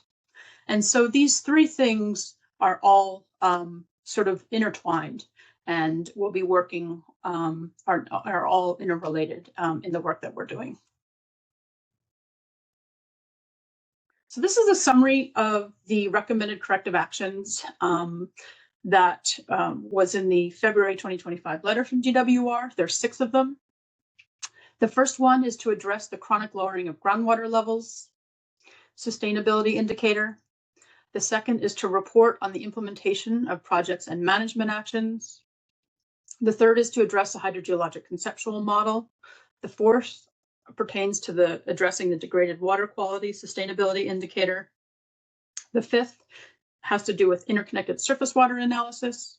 And the sixth is a degraded water quality monitoring network improvements. And you'll see that I've got different font for these different RCAs. And that is because we have already done a lot of work to address RCAs 3, 4, and 6. And I will give you kind of a summary of some of that work in the next slides. And the others are scheduled to we will be working on them this spring and summer in the coming months. DWR also included a recommendation to revise the subsidence sustainable management criteria, which is something that we will be working on.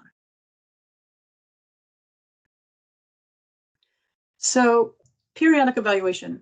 Again, that cover of that guidance document that I showed you a couple slides ago, it's a very, very detailed document for the periodic evaluation. And it includes an outline of how the periodic evaluation should look, with some very detailed and specific questions and requests for information in this document.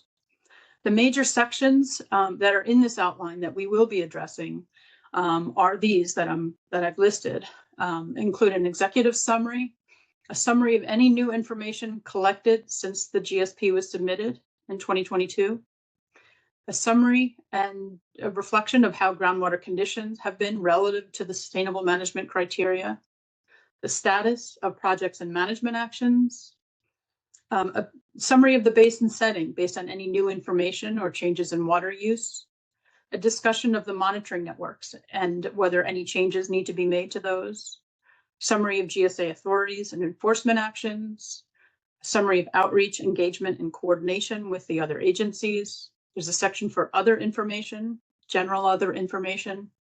And then finally, the last major section is a summary of the proposed or completed revisions to the plan elements. And these are the revisions that are to the GSP, the plan amendment. So these are the major sections of the periodic evaluation. And this is an example of the specific questions that DWR asks in their guidance document. I'm not going to go through all of these, but I just wanted to make the point that this is a very detailed guidance document. And we are working closely with Woodard and Curran on this document. We are marching through step by step, section by section to evaluate what DWR wants to see in the periodic evaluation.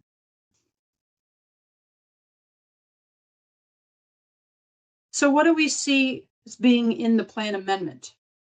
Again, some of the work that we need to do to address the recommended corrective actions from DWR are going to require some revisions to the GSP. And these are some of the things, the major things that we know that we will need to address in the GSP. The first includes revisions to sustainable management criteria. We know we're going to be making revisions to water quality, subsidence, and interconnected surface water sustainable management criteria. We also know that we're going to be making updates to monitoring networks, such as water quality, subsidence, groundwater levels, and interconnected surface water. We know that we will be updating the hydrogeologic conceptual model, especially based on the geophysical AEM data analyses that we've done, which I'll be talking about in a couple of slides. We'll also be updating the groundwater conditions, and we'll be updating the historical budget based on revisions to the model. And we'll be providing an update on the PMA progress and the scenario results for these PMAs. So these are the major things that we are going to be changing in the GSP. And again, both of these documents, the periodic evaluation is due a year from now, and the plan amendment is being developed in parallel with the periodic evaluation and is also due at the same time a year from now. So now I just wanted to talk a little bit about the groundwater quality and hydrogeologic conceptual model work that we have done for the periodic evaluation and plan amendment, and just wanted to start with the groundwater quality. And there are two, like I had said earlier, there are two recommended corrective actions that require work for the degraded water quality sustainability indicator. The first one is RCA number 4, and there are two parts to this. DWR wants the GSA to revise the definition of undesirable results to include groundwater extraction due to action or inaction of the GSAs, or explain why unmanaged pumping is excluded. And this is in reaction to our current approach, which indicates that an undesirable result can occur if an exceedance of the MCL or further exceedance of the MCL is caused by GSA management. So they're saying it should be due to GSA management, managed or unmanaged pumping. And the second part of this has to do with the baseline. They would like a baseline number of exceedances for each constituent of concern for which the new exceedances can be tracked. And they would like this to be based on data from 2015 or as close to 2015 as possible. Our current baseline, where we do an annual water quality analysis and the annual reports, and based on a baseline data set from water year 2021, which is the first water year that we did an annual report for. And so what they're saying is, please revise this to 2015, which is, coincident with when SGMA was passed.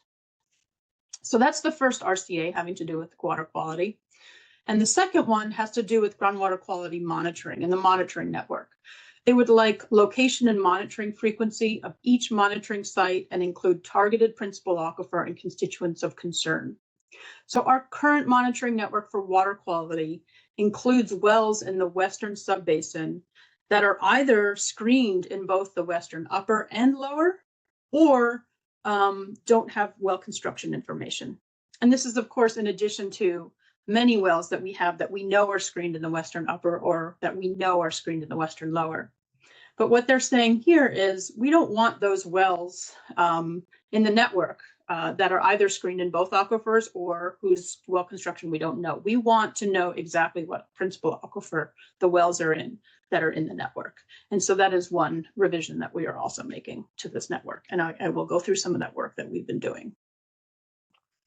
So we have developed a new monitoring network for water quality in each principal aquifer based on data that were collected in 2015 or in a very close water year for every constituent of concern in each principal aquifer.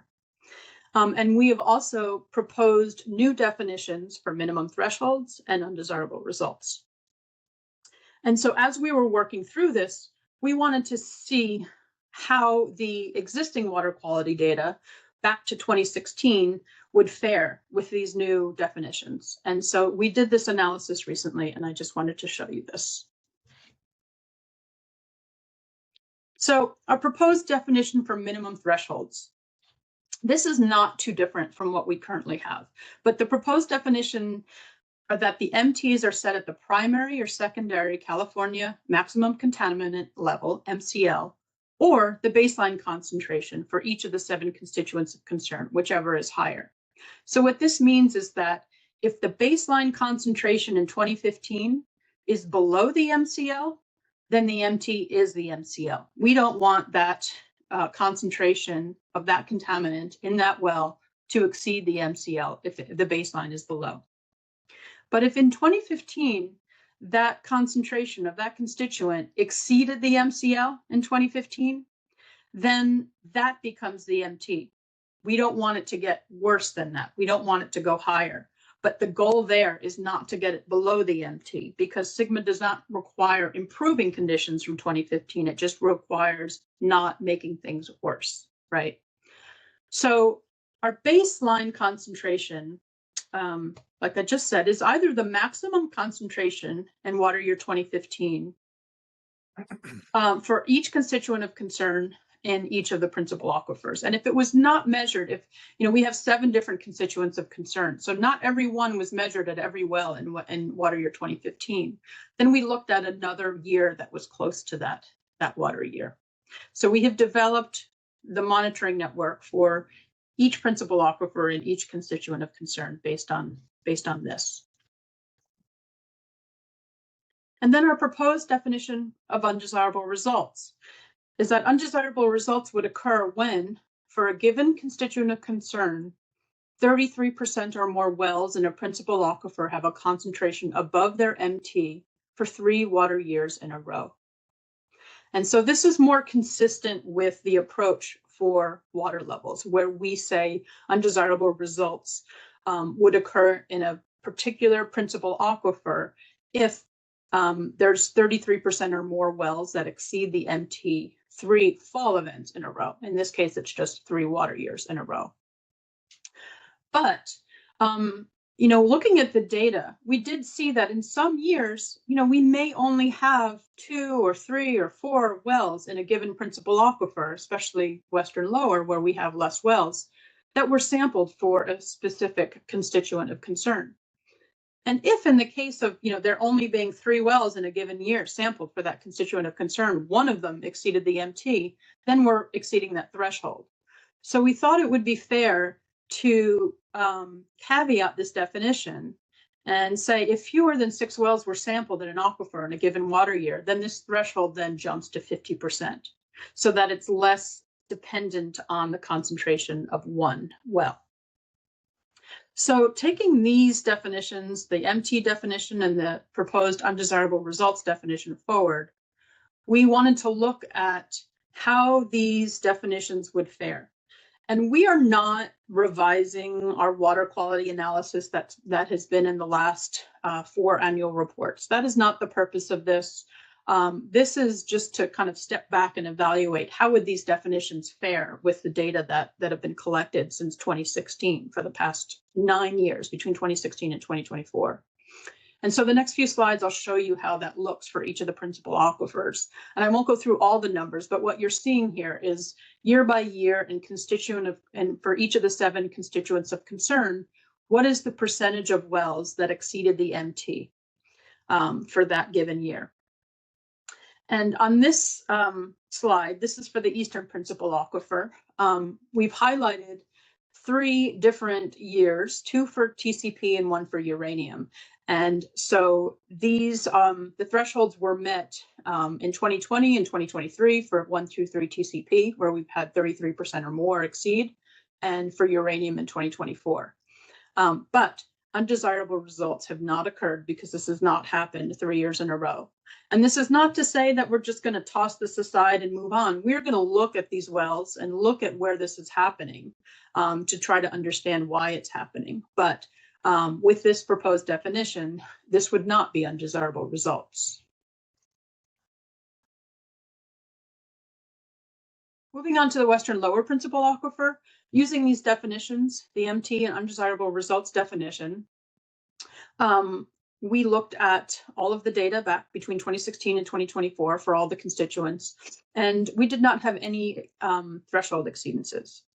So undesirable results have not occurred in this scenario. And then moving to the last Western Upper Principal Aquifer, same thing. We have, you'll see the red shading for TDS. We have exceeded the threshold in 2024 for TDS. And we've hit the 33% threshold for PCE in both 2022 and 2024. But in both of those years, in the Western Upper Principal Aquifer, there were less than 6 wells that were sampled for PCE. And so for those 2 events, this definition would say we have to meet the 50% threshold, in which case we have not hit the threshold, which is why it's highlighted but not in red. So again, for Western Upper, undesirable results have not occurred. So we are not, this is an approach that we'd be proposing for the periodic evaluation and plan amendment, which will be adopted the end of this year or a year from now before we submit it to DWR. So we are not changing our approach for water quality analysis for this annual report that we're working on. This approach, if adopted, will be used next year for the next year's annual report due in 2027. So we've also done some work on the hydrogeologic conceptual model. We've analyzed DWR's airborne electromagnetic data, the AEM data, and compared it to the hydrogeologic conceptual model. And we've also taken a look at the corrective action number 3, which they're asking us to address the data gaps that were identified in the GSP, which includes the extent of the Merton formation, and also the base of fresh water. And so I'll show you a couple slides that summarize the work we've done. So AEM data. So this was a DWR funded statewide program. They flew helicopter mounted geophysical instruments throughout the Central Valley and other parts of California and collected a ton of geophysical data. Because this was collected by helicopter, they could not fly through municipalities and urban areas. But the red lines that are shown on this are the transects that are the areas where they collected data. And you can see they collected quite a bit of data throughout the Modesto subbasin, but the gaps are where the municipalities are. The geophysical technology penetrates to about 1,000 feet below ground surface. So we looked at this data, and this is just one example of the data. So this colorful image that you see is the AEM geophysical data, and we've just kind of overlaid it on one of our cross sections from the GSP, and this is a cross section that A to A prime that goes through the center of the subbasin. The legend on the bottom right shows what the colors mean. In general, the darker colors are the clays and silts, and the brighter colors are the sands and gravels. And one thing that we saw, which we were surprised at seeing, because we have looked at this data in a lot of subbasins throughout California and haven't had such luck as we have in this subbasin, but the AEM data correlates really, really well with the HCM and the top of the Merton Formation. So this, I don't know if you can see my cursor, but this dashed black line is the top of the Merton Formation based on the AEM data, this kind of dark blue band. And this light dashed black line, which is on the underlying cross section, is what we mapped the top of the Merton as. So you can see that they correlate really well. In fact, we identified a fault that had some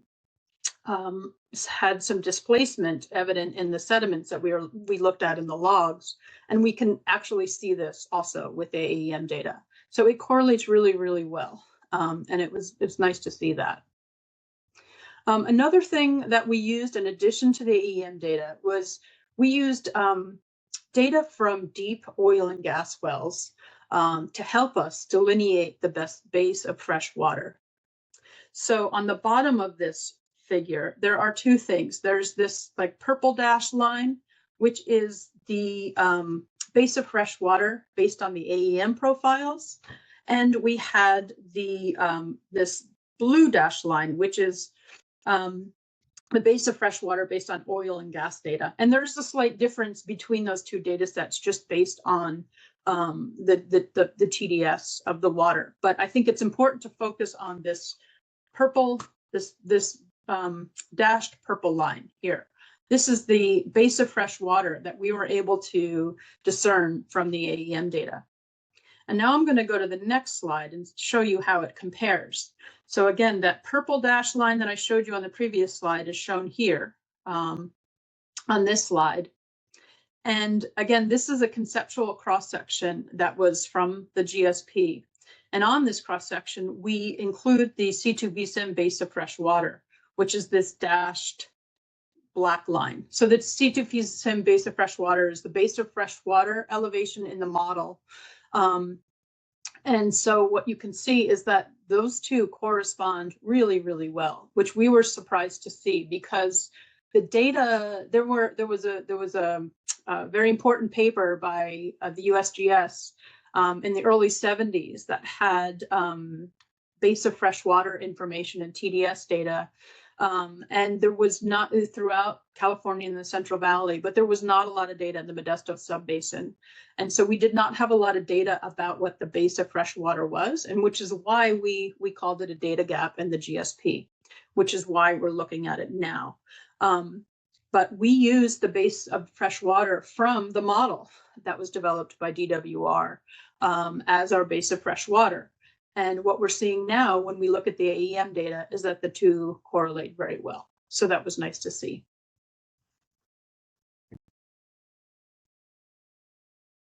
And And so, yeah, I think that's my last slide on this topic before I get into the modifications that we've made to the monitoring network. Are there any questions about this work that we've done? This is Mike from City Water. I did have one question regarding the water quality discussion regarding MCLs. You said if the particulate level was below the MCL, then we would use the MCL. But the question I have is if the MCL is lower between 2015 and today, do we get to use the 2015 MCL, or are you just staying in the MCL and we have to stay below the MCL, say in 2020? I think we would use, if the MCL changes, because that's the regulatory guideline, I think we would use the revised MCL. So I guess my question is, if a particulate was higher than the MCL, you said that was going to be our minimum threshold. So it seems to me that 2015 should govern from that point forward, because the state is never raising MCLs, they're always lowering. Right. So, I just see this as a potential if we don't actually quantify what that MCL is at that time. Well, I think we will quantify it, and if the MCL changes, then we can reevaluate, what our baseline is. So, and what the MT is set at. But I think, it makes sense to, just reasonably, we're, the purpose of this is to not exceed MCL. These are drinking water standards. These are public supply wells. And so, if MCLs change, I think we can revisit this. I just, the way I look at it, you've got various aspects of the state of California that don't actually talk to each other. And what's going to happen is one's going to dictate something that's going to affect us when we're trying to achieve something to a different group through the state of California. So I just, my concern is if we just state MCL, then it subjects us to having to make modifications down the road for reduced MCL. And I think that's a really good point. And I think that we'll definitely, and I think we've done this in the current GSP also, is define what those MCLs are, at the time that we define them. And we can add language to the effect that, if the MCL changes, we can reevaluate. But yeah, that's a good point. The degraded water quality sustainability indicator is one of the few sustainable management indicators that DWR has not released either a guidance document or a best management practice about. That could be coming in the future. They have very clearly asked us to revise our approach through these recommended corrective actions, and we're going to do that, and we have done that. And it's not to say this is the end of the road for revisions to this indicator, in case, if further guidance comes out. But your point is I completely understand what you're saying, and we need to be nimble if the MCL changes. Yeah, that's the typical move the goalpost move. Yeah, exactly. We don't want to do it. My concern is that we do everything right, but at the end, they make the adjustment. Right. We're not responsible for managing water quality. We're responsible for ensuring that our actions are not making it worse. Correct. So I tend to agree with exactly what you're saying. We'll keep that in mind. It's a good point. Part Any of other? the outreach to the right for quality is to determine whether or not any degradations due to GSA activities. Mm-hmm. So even if they move the goalposts, or we did to see a natural degradation, even if those aren't moved, I believe we're still covered as long as we can clearly demonstrate that it's not us making it worse. And then from there, there's other forums for investigating.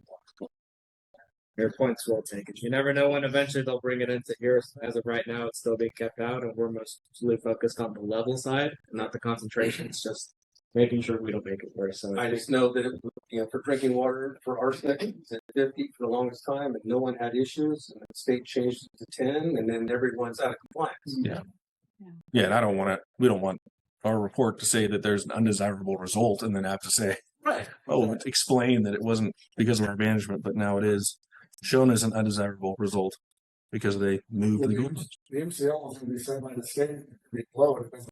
So Mhm. whoever below it, whatever it's moved to, you'll have to be in compliance with it. If it's not our fault, we care, we're not the cause. Yeah. Yeah, and not responsible. Anybody else? Okay, we'll open it up to the public on the periodic evaluation overview and progress. I don't know. Was it AIM data that you showed? AEM. Okay. Does that data suggest appropriate sites for groundwater recharge? Certainly could, yes. I mean, it's definitely, yes. And we have not looked at it yet with that lens on, but yes, it does identify areas. It starts at the surface and goes to 1,000 feet. So you have a good image of what the surface looks like along those transsection lines. And I can show you again back to what that looks like where the data were collected. So yes, it can be used to help figure out where good areas may be for recharge. It's hard to fill in the gaps between the lines, but you have good data along the lines, and you can evaluate areas based on that. Question. Mhm. Is there a requirement that you use a mix of domestic wells as well as municipal and agricultural wells in your survey? For water quality, do you mean? Yeah. We are using publicly available data. And so most of that publicly available data is from public supply wells. And so there's no rule about which wells you have to use data from, but we are using publicly available data. And therefore it's mostly public supply wells. The raw side. You're not taking the treatment side. Any other questions? Does it make sense to identify like one or two ways that we think that our current plan is potentially going to degrade the quality of water? I mean, naturally, I would think by reduction in pumping, maybe it gets better as opposed to worse. But I could be wrong. I'm not a scientist. Be nice to be talking about things that people aren't going to argue about.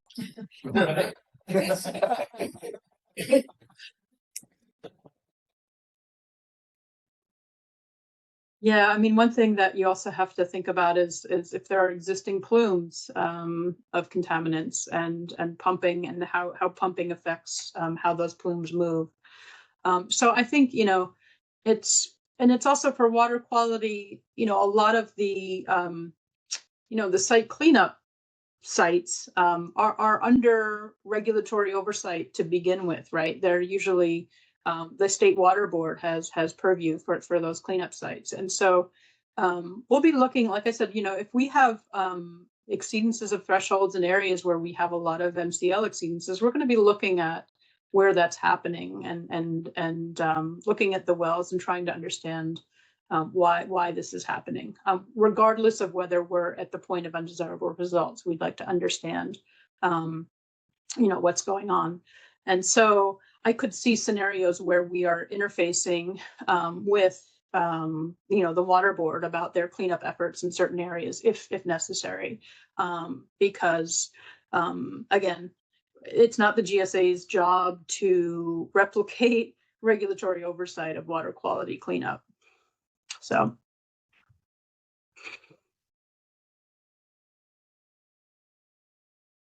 Any other questions? The irrigated lands regulatory program already entered into it on surface waters. They also have a groundwater component where you is some of this data coming from that groundwater component part of that program? Yes, we looked at that data, and some of those data are part of this network that we're going to be using. Yes.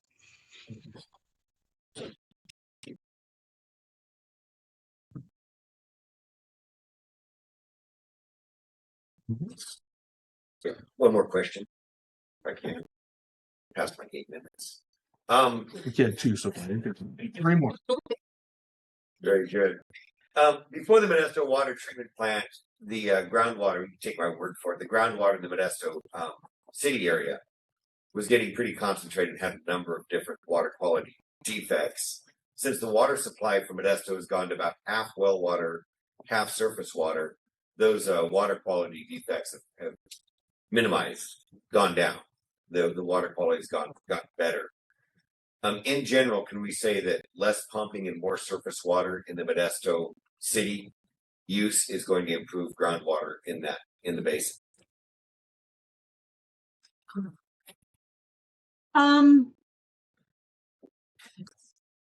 I can't answer that. I don't know.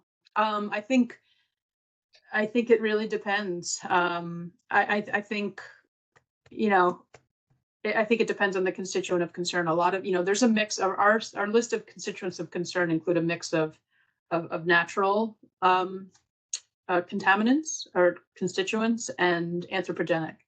And so it really depends on which one you're looking at and where. But in some cases, what you're saying is certainly true. I think historically it was arsenic, uranium, and nitrates were the I believe less anthropogenic or natural occurring constituents that were of concern that were remedied by the surface water delivery. Mm-hmm. Mm-hmm. Yeah. Yeah. Yeah. It's yes, it's possible. And nitrate is also, it's also we see it throughout the subbasin. And this area of the San Joaquin Valley. It's, as you know, pretty pervasive. So. And if you go over to Patterson, it's hexavalent chromium, right? That's the big natural contaminant that we're most concerned about on the west side.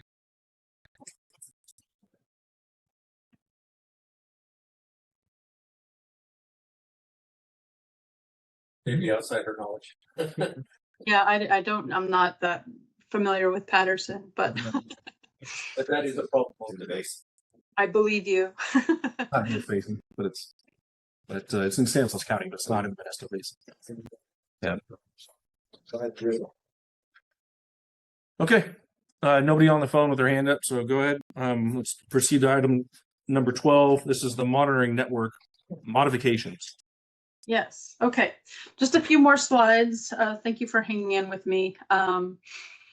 So we are making some modifications to the monitoring network. There are 2 wells in the monitoring network in the Eastern Principal Aquifer, Wood and Quisenberry, circled here, that have had casing obstructions, and the GSA has not been able to measure water levels in them. Quisenberry for many years, Wood for just a few years. Both of these wells need to be replaced in the monitoring network. And so we have been working with Modesto Irrigation District to find suitable replacements, because both of these belong to MID. So I'm just going to take you through what we've done and what we're proposing. Starting with the replacement for Wood, which is MID 210. MID identified 3 wells that are near Wood that could be potential replacements, and those are shown as the bright pink dots on this figure. They include MID 239, 240, and 256. And MID 256 replaced 193, which is why you see there two well names next to that pink dot. They're in the same exact location. So bottom line here is we're recommending replacing Wood with MID 256 right here. And there are a few reasons. One is that we were looking at replacing Wood with either 256 or 240 as opposed to 239, because this area here would fill is preferable because it fills more of a gap in of data that we have in the network. We also looked at hydrographs. This hydrograph is showing groundwater elevations at the Wood well, which is the blue that we are replacing, and is showing groundwater levels at the 2 wells that we're considering to replace. 240 is in red, and 193 and the newer version of it, 256, are shown in green. So as you can see, the groundwater elevations at these two wells we're considering replacing wood with are relatively similar. And the third reason so we're looking at 256 because 256 is a relatively new well, and it has a perforated interval that is more similar to wood. So we think that would be a better choice to replace wood with. So then moving to the east, looking at replacements for Quisenberry, MID identified 4 different wells shown as pink dots on this map that could potentially replace Quisenberry: MID 221, 238, 226, and 255. We recommend replacing Quisenberry with MID 221, which is located just to the east of Quisenberry, for several reasons. The first is that Quisenberry is in the monitoring network for both groundwater levels as well as interconnected surface water. So of the 4 proposed wells to replace Quisenberry, we wanted to choose one of these 2 that are close to the river, close to the Tuolumne River, 238 or 221. So looking at comparing 221 to 238, MID 221 has better construction. It was constructed with discrete perforations, whereas 238 was constructed with an open borehole construction. So the water levels that are measured in 221 may be slightly more reliable than 238. So that's the second reason. And then looking at the historical groundwater elevations, this is Quisenberry is shown in blue, and 238 is red and 221 is yellow. And you can see that the historical groundwater elevations at 221 are more similar to Quisenberry, which is kind of the last reason why we think 221 would be a good replacement for Quisenberry.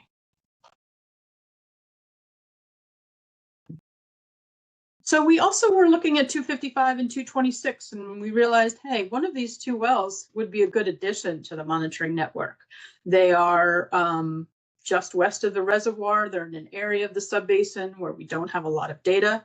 And so we thought it would be a good idea to add one of these to the network. So not as a replacement for Quisenberry, we've already got that in 221, but this is an addition. So looking at 226 versus 255, we decided that 255 would be a better choice because 226 is, again, constructed with an open borehole, and 255 has a discrete perforated interval. Otherwise, they're relatively similar. And so we're recommending adding MID 255 to the monitoring network. So to summarize this next slide, the monitoring network modifications, we start out with wood. We're no longer going to be using wood, and we're going to substitute it with MID 256.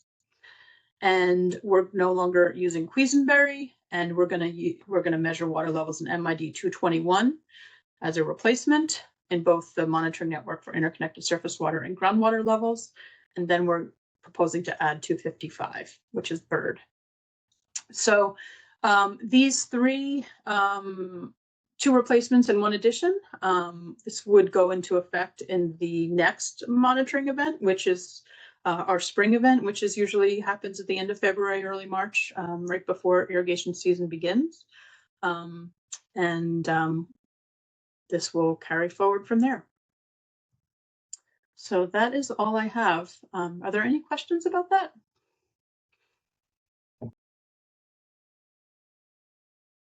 Any questions?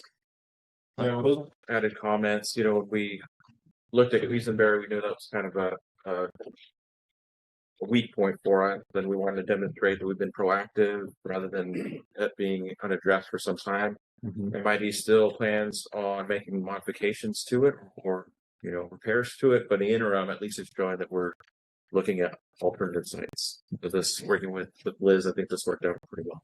Yeah, no pun intended. I mentioned the letter that is attached to the agenda from DWR, and it was the first letter that we received in response to the annual report, and that was to the annual report, the water year 2024, last year's annual report. So in that, they specifically brought up that while we've identified these wells as an issue in the annual report, and we intend to replace the wells, that similar statements were made in previous water years. And so they said we should strive to address the issue in future annual report submittals.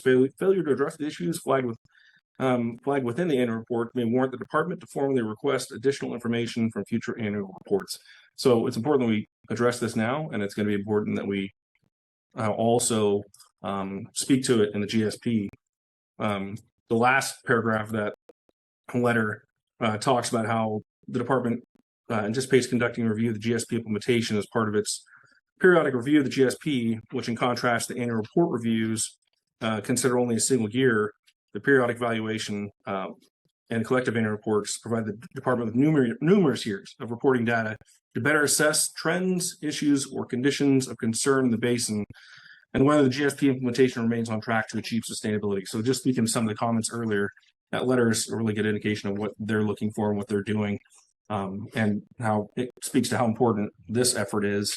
And the previous agenda item, the periodic evaluation overview. And so in the coming months, when we do this annual report, it's good to pay attention to that as a kind of a precursor to what we'll need to do and report on. And hopefully report on some success stories like the well mitigation plan and the groundwater use management program that was just approved today, and meeting our objectives according to our GSP. So, any other comments from the member agencies on this? I have a quick comment. I just wanted to introduce some groundwater division new staff that everyone will be working with. We have Maria Rozzo. Hi, Maria. And Brittany Harker on board now. And we're thrilled to have them. So, Welcome. introduce yourselves. Thanks. Thanks. Welcome. Okay, before we, is there anybody else?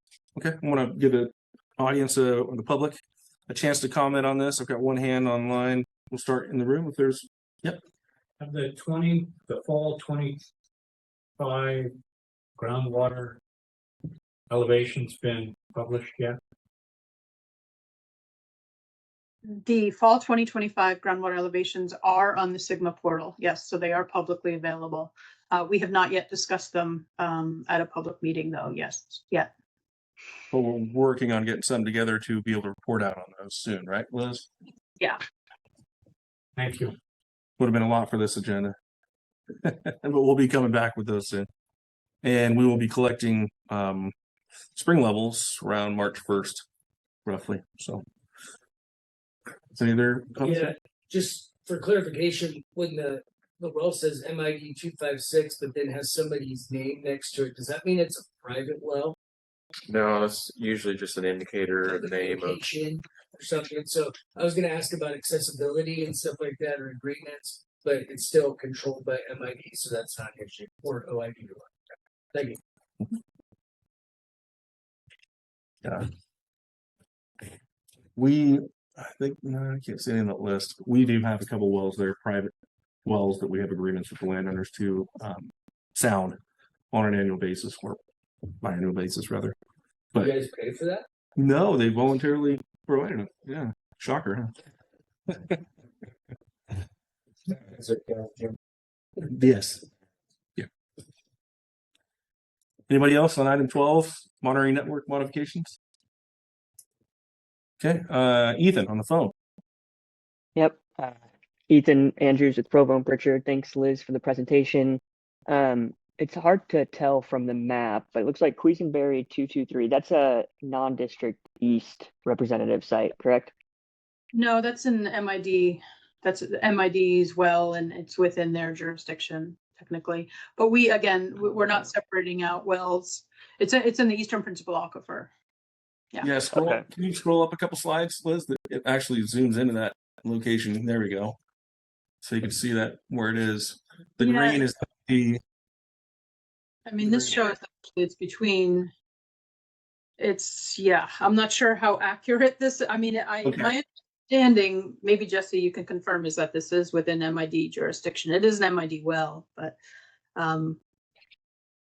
It might actually fall in the non-district east area, but and not in MID service area, but still be MID controlled along the main or something like that. Okay.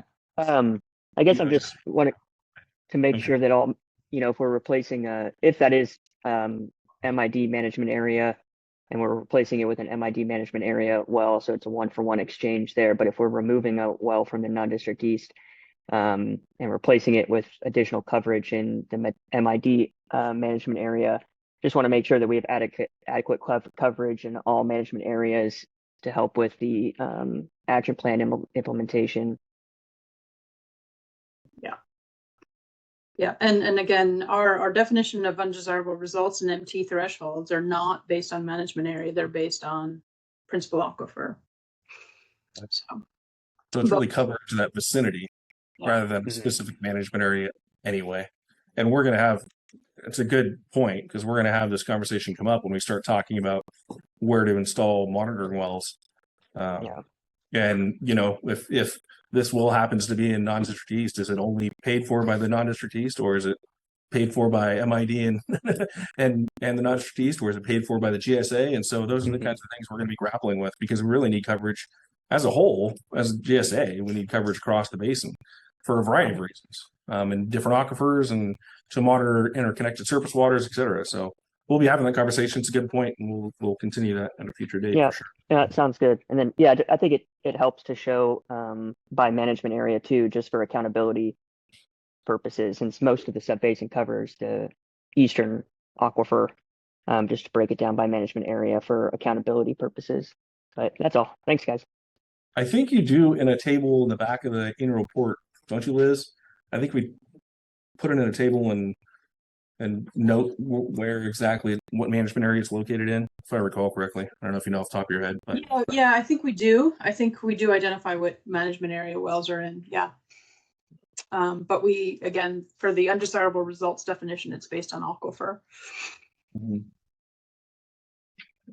It's just hard in this, especially in this part of the eastern subbasin, where MID's jurisdiction is sort of a patchwork of it's not contiguous, solid green. So we'll work with Liz to clarify where those actually lie within their respective areas. Yeah. We have this same situation in the eastern San Joaquin subbasin north of the Stanislaus River. We call it the Swiss cheese, right, Chris? Yeah. Is there a downside to a private well of them giving you access to measure? No, it becomes more challenging sometimes as far as access goes. But and it kind of has to meet a qualification. There's a screening interval, and Liz, jump in if you want, but screening interval is important, and then also pumping. Doors you don't like. Right. That's kind of one of the things that Liz touched on some of these wells, but also the pumping patterns. Right. It's always better to have a dedicated monitoring well than a production well, because you don't have those influences, and when you're actually taking those levels, the drawdown and things like that. But we would be happy to accept and review any private wells that anybody's willing to offer up for us to include in our monitoring network. It really depends. It depends on where it is, right, Liz? On the west side of the basin, it could be fairly shallow. On the east side of the basin, it needs to be a little deeper. Yeah, it really depends. And yeah, we're more than happy to review proposals for wells to be added to the monitoring network, because adding an existing well is a lot cheaper than drilling a new one. And that's going to come up. We're going to talk about that more in depth too when we discuss the monitoring well plan and proposal about where they are. So we actually have some recommended depths on where they would be located in that plan. When we refine it down to a recommendation, we're going to bring it back and say what those are, where they are, and all that kind of stuff. So stay tuned on that. Yeah, good question. Anybody else in the room? Ethan, you still have your hand up. Do you have another point you want to make? Comment? Nope. Sorry about that. No problem. Okay. Thank you very much, Liz. Thank you. Okay. Item number 13. This is quick. So this is a special meeting. So the first meeting, we typically come back and we nominate a new chair, and anybody who's willing to take that seat, please feel free. Be thinking about it for the next meeting. So we nominated chair and vice chair. And then we also talked about committee appointments. So I didn't want to do that at a special meeting. So we're going to plan on doing that at a regular meeting, likely that February 11th meeting. So a couple weeks here. We will need a well mitigation program committee. I think that's probably going to end up needing to be a standing committee. And then the technical advisor committee, we're going to need that to help with some initial feedback and drafting of the annual report, and also the GSP and periodic report moving forward here over the next year. So, again, they just help technically provide some guidance to the initial guidance to the consultant on what to bring back for us to all look at and review and provide feedback and final approval on. So if you were interested on serving on one or both of those committees, please let me know verbally or email me so that the next meeting I might be able to make those appointments and we can move on. Questions from the committee? Yeah, questions, comments? Anything that would describe the duties that would be required to be on those committees? You need to be available. Right. How long you need to be available for before I can agree? Yeah, it's, we'll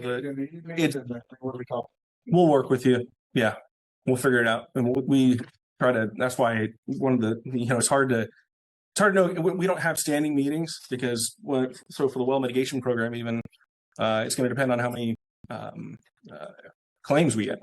Right. So we won't need to meet if there's no claim. If there's a claim, then we're going to need to meet and we'll figure out a time to make that work. But, yeah, it can vary depending on your availability. We just really want you to be committed to coming if we could find that time and then provide that feedback. Yeah.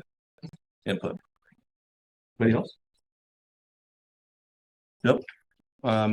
Anybody from the public want to comment on committee appointment for 2026? Nope. Nobody on the phone? All right, that's surprising.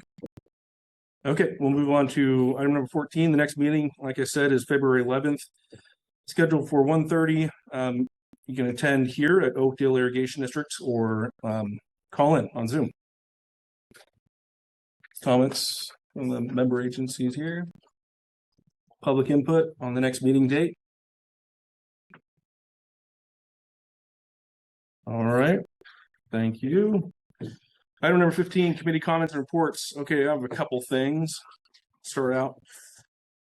Form 700s. So we are required to, all the GSA primary and alternate committee members are required to submit Form 700. So those need to be electronically submitted. That needs to be done by April 1st, 2026. There is a $10 fine per day if you don't report those. So make sure you report those again. Are you sending out the links? It should become automatically to you, but pull it up from last year. Yeah, it should come automatically. I'm so many different things. I've done 700 forms all over the place, but I need to verify that one actually got to. Yeah. I think it came through last week. Yeah, I think I had one last week too. They do ask us who the primary and alternate members are, and we updated that list. So you all are on that list currently. So you should get it. If you don't, if you didn't, then let me know and I could try to help point you in the right direction. OID's 10-year out-of-district program. This last year, we delivered over 12,000 acre feet. That's up from 8,000 in 2024 and 6,000 in 2023. A little less than half of that was delivered in the Modesto Basin, so that's encouraging. OID's Paul Cell lateral expansion phase 1 project that we got the grant for, that is on track for substantial completion by February 14th. And certainly before March 1st, February 14th. Yep. They've done a lot of work out there. Yeah, it looks great. That first 6 miles. So that is a big project, and we're looking forward to getting that operational. We're dropping in the automated gates right now, and we're going to start getting that SCADA system all integrated, and they're finishing up the last of the dirt work and shotcrete lining, etc. What's the other? The last four miles. The last 4 miles. Okay. Yeah. Are you asking when that's going to be done? No, I thought you meant that 6,000 of the acre feet were delivered to the Modesto. Oh yeah, the North Basin, the Eastern San Joaquin. Yeah, there's that program stretches across both basins. Yeah. Good question. But yeah, that's encouraging. It's too early to tell right now if we have water available for the out of district lands in 2026. Let's hope that we get some snow, because it's based on that runoff from the snowpack and extending through the year. No snow. I know. Yeah, so we really need some snow. Yeah. Don't know when we're starting the irrigation season yet either, but if it's not going to rain, we're going to be ready to go March 1st here at OAD. AB 293. So that was passed and it goes into effect January 1st, and that requires that we post everybody that is a member of the board of directors, in this case, a committee. So all committee primaries and alternates, we're going to have to make sure that everybody's listed on our website, STRGBA website. It also requires us to post a link to the FPPC website on the STRGBA GSA website. So we're working on that. Jennifer's out this week, but we'll get that done so everybody knows that AB 293 is in effect and we are aware. That's all I have. Anybody else? Just a small one. Yeah. So we recently received a grant to do a groundwater cleanup project, but it involves a huge component of recharge, 4,000 acre feet that we're estimating to be recharging across a few of our existing storm basins to help mitigate constituents of concern in the areas. That would be arsenic, uranium nitrate is kind of where the more focus is at, but there's definitely we're hopeful that it's going to have a meaningful recharge impact in those areas, and just want to put it out there and show that we're still trying to do our best here to find funds as we can to do projects like these.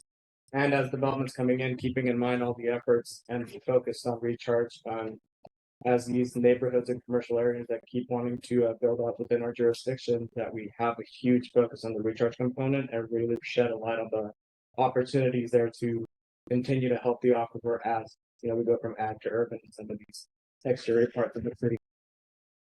So you applied for the grant or you were awarded the grant? Oh, great. Congratulations. That's fantastic. Are those basins that like along Briggsmore? Yes, 2 of those are along Briggsmore and 1 of those is upstream. So you guys pump into that for the city runoff? So we're going to use treated water, is my understanding, and we're going to extend pipelines and use potable water and use that to help recharge. Yeah, I am a little concerned about. You see those pipes go into those things. Yeah. So they've taken contaminants in there. That's another thing that we're trying to, see where there's opportunities to help on the quality side of things and the quantity. We're always exploring opportunities to look at our existing basins and see if we can expand them rather than try to find land for brand new basins, since finding land is pretty difficult nowadays, especially with how close that the city is company. But yeah, as there's different requirements for water quality, for example, like the trash amendments, the statewide trash amendments, we're going to have to retrofit a lot of those basins to meet those requirements. So we're working through it, but as these state mandates come in, we're doing our best to try to comply with them. Good to hear. Thank you. 2 items to report for Modesto Irrigation Districts. Yesterday, our MID board of directors approved a revised groundwater replenishment program. This was basically an update to the previously adopted program, which I think the major significant changes are that it provides an in lieu, which it did before, and also a groundwater recharge option as well. This is based on when available water is there based on hydrological conditions. But the cost of the program, which is up to 60,000 acre feet for eligible applicants on non-district west, non-district east, is $200 an acre foot. So that became in effect yesterday. It was a 20-year program that kind of resets as of yesterday or as of when it's actually signed. 20-year program. Fixed at 200 or is there an So there's an escalator, 5.5% each year, but it starts at $200 this year, and then cost to the landowner, to the applicant. I will say that there were some people in the room that didn't like MID's initial proposal, which was based on the O&M budget, which varied between 3 and 15% over the last 20 years. And so the board took that into consideration and set the 5.5, hearing those comments to make people be able to budget for their water moving forward. The other point that just bringing up about resetting in reality, that agreement, if I signed up today, it was $200 2 years ago. The dollars today were 244. They reset that back to 200. Didn't start from today moving forward. So that was something I think the board did a good job of giving up, so to speak. We got people need to. One, we need the snow, and two, people need to be in a position to, build out infrastructure and stuff like that. So, yeah. And then the second thing to report is we are working on our ag water management plan. I think we sent out notifications. So we are working on a final draft that we will be posting early February on MID's websites, and hopefully, basically soliciting public comments. And that's anticipated to go before the board in March for adoption, public hearing and adoption. And dates will be, hopefully by next meeting, we'll be able to report actual dates on them. On recharge areas, have you identified any spots in the non-district east that can recharge? There's certain reports we have, but we haven't really. That's a good question. I think that Stanislaus County has looked at some locations. MID has looked at a few locations very early on, very conceptual level. The challenge is, again, I think as Tim pointed out, cost of land. Where is land available? Where do you strategically locate it so that you could take, flood releases or flood mar opportunities where you can actually move the water. So a lot of it comes into play. But yeah, I think we've got some very high level locations. Ion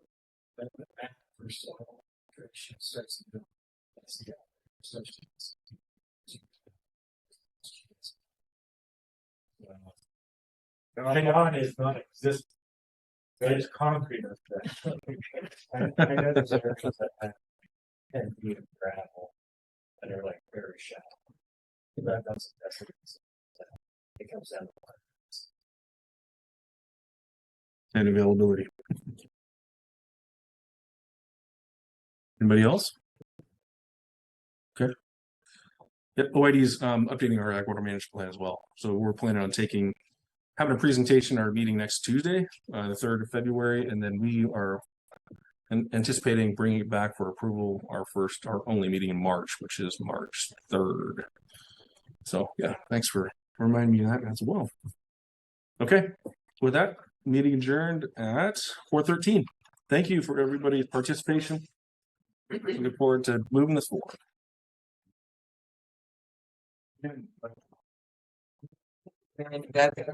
better run it back.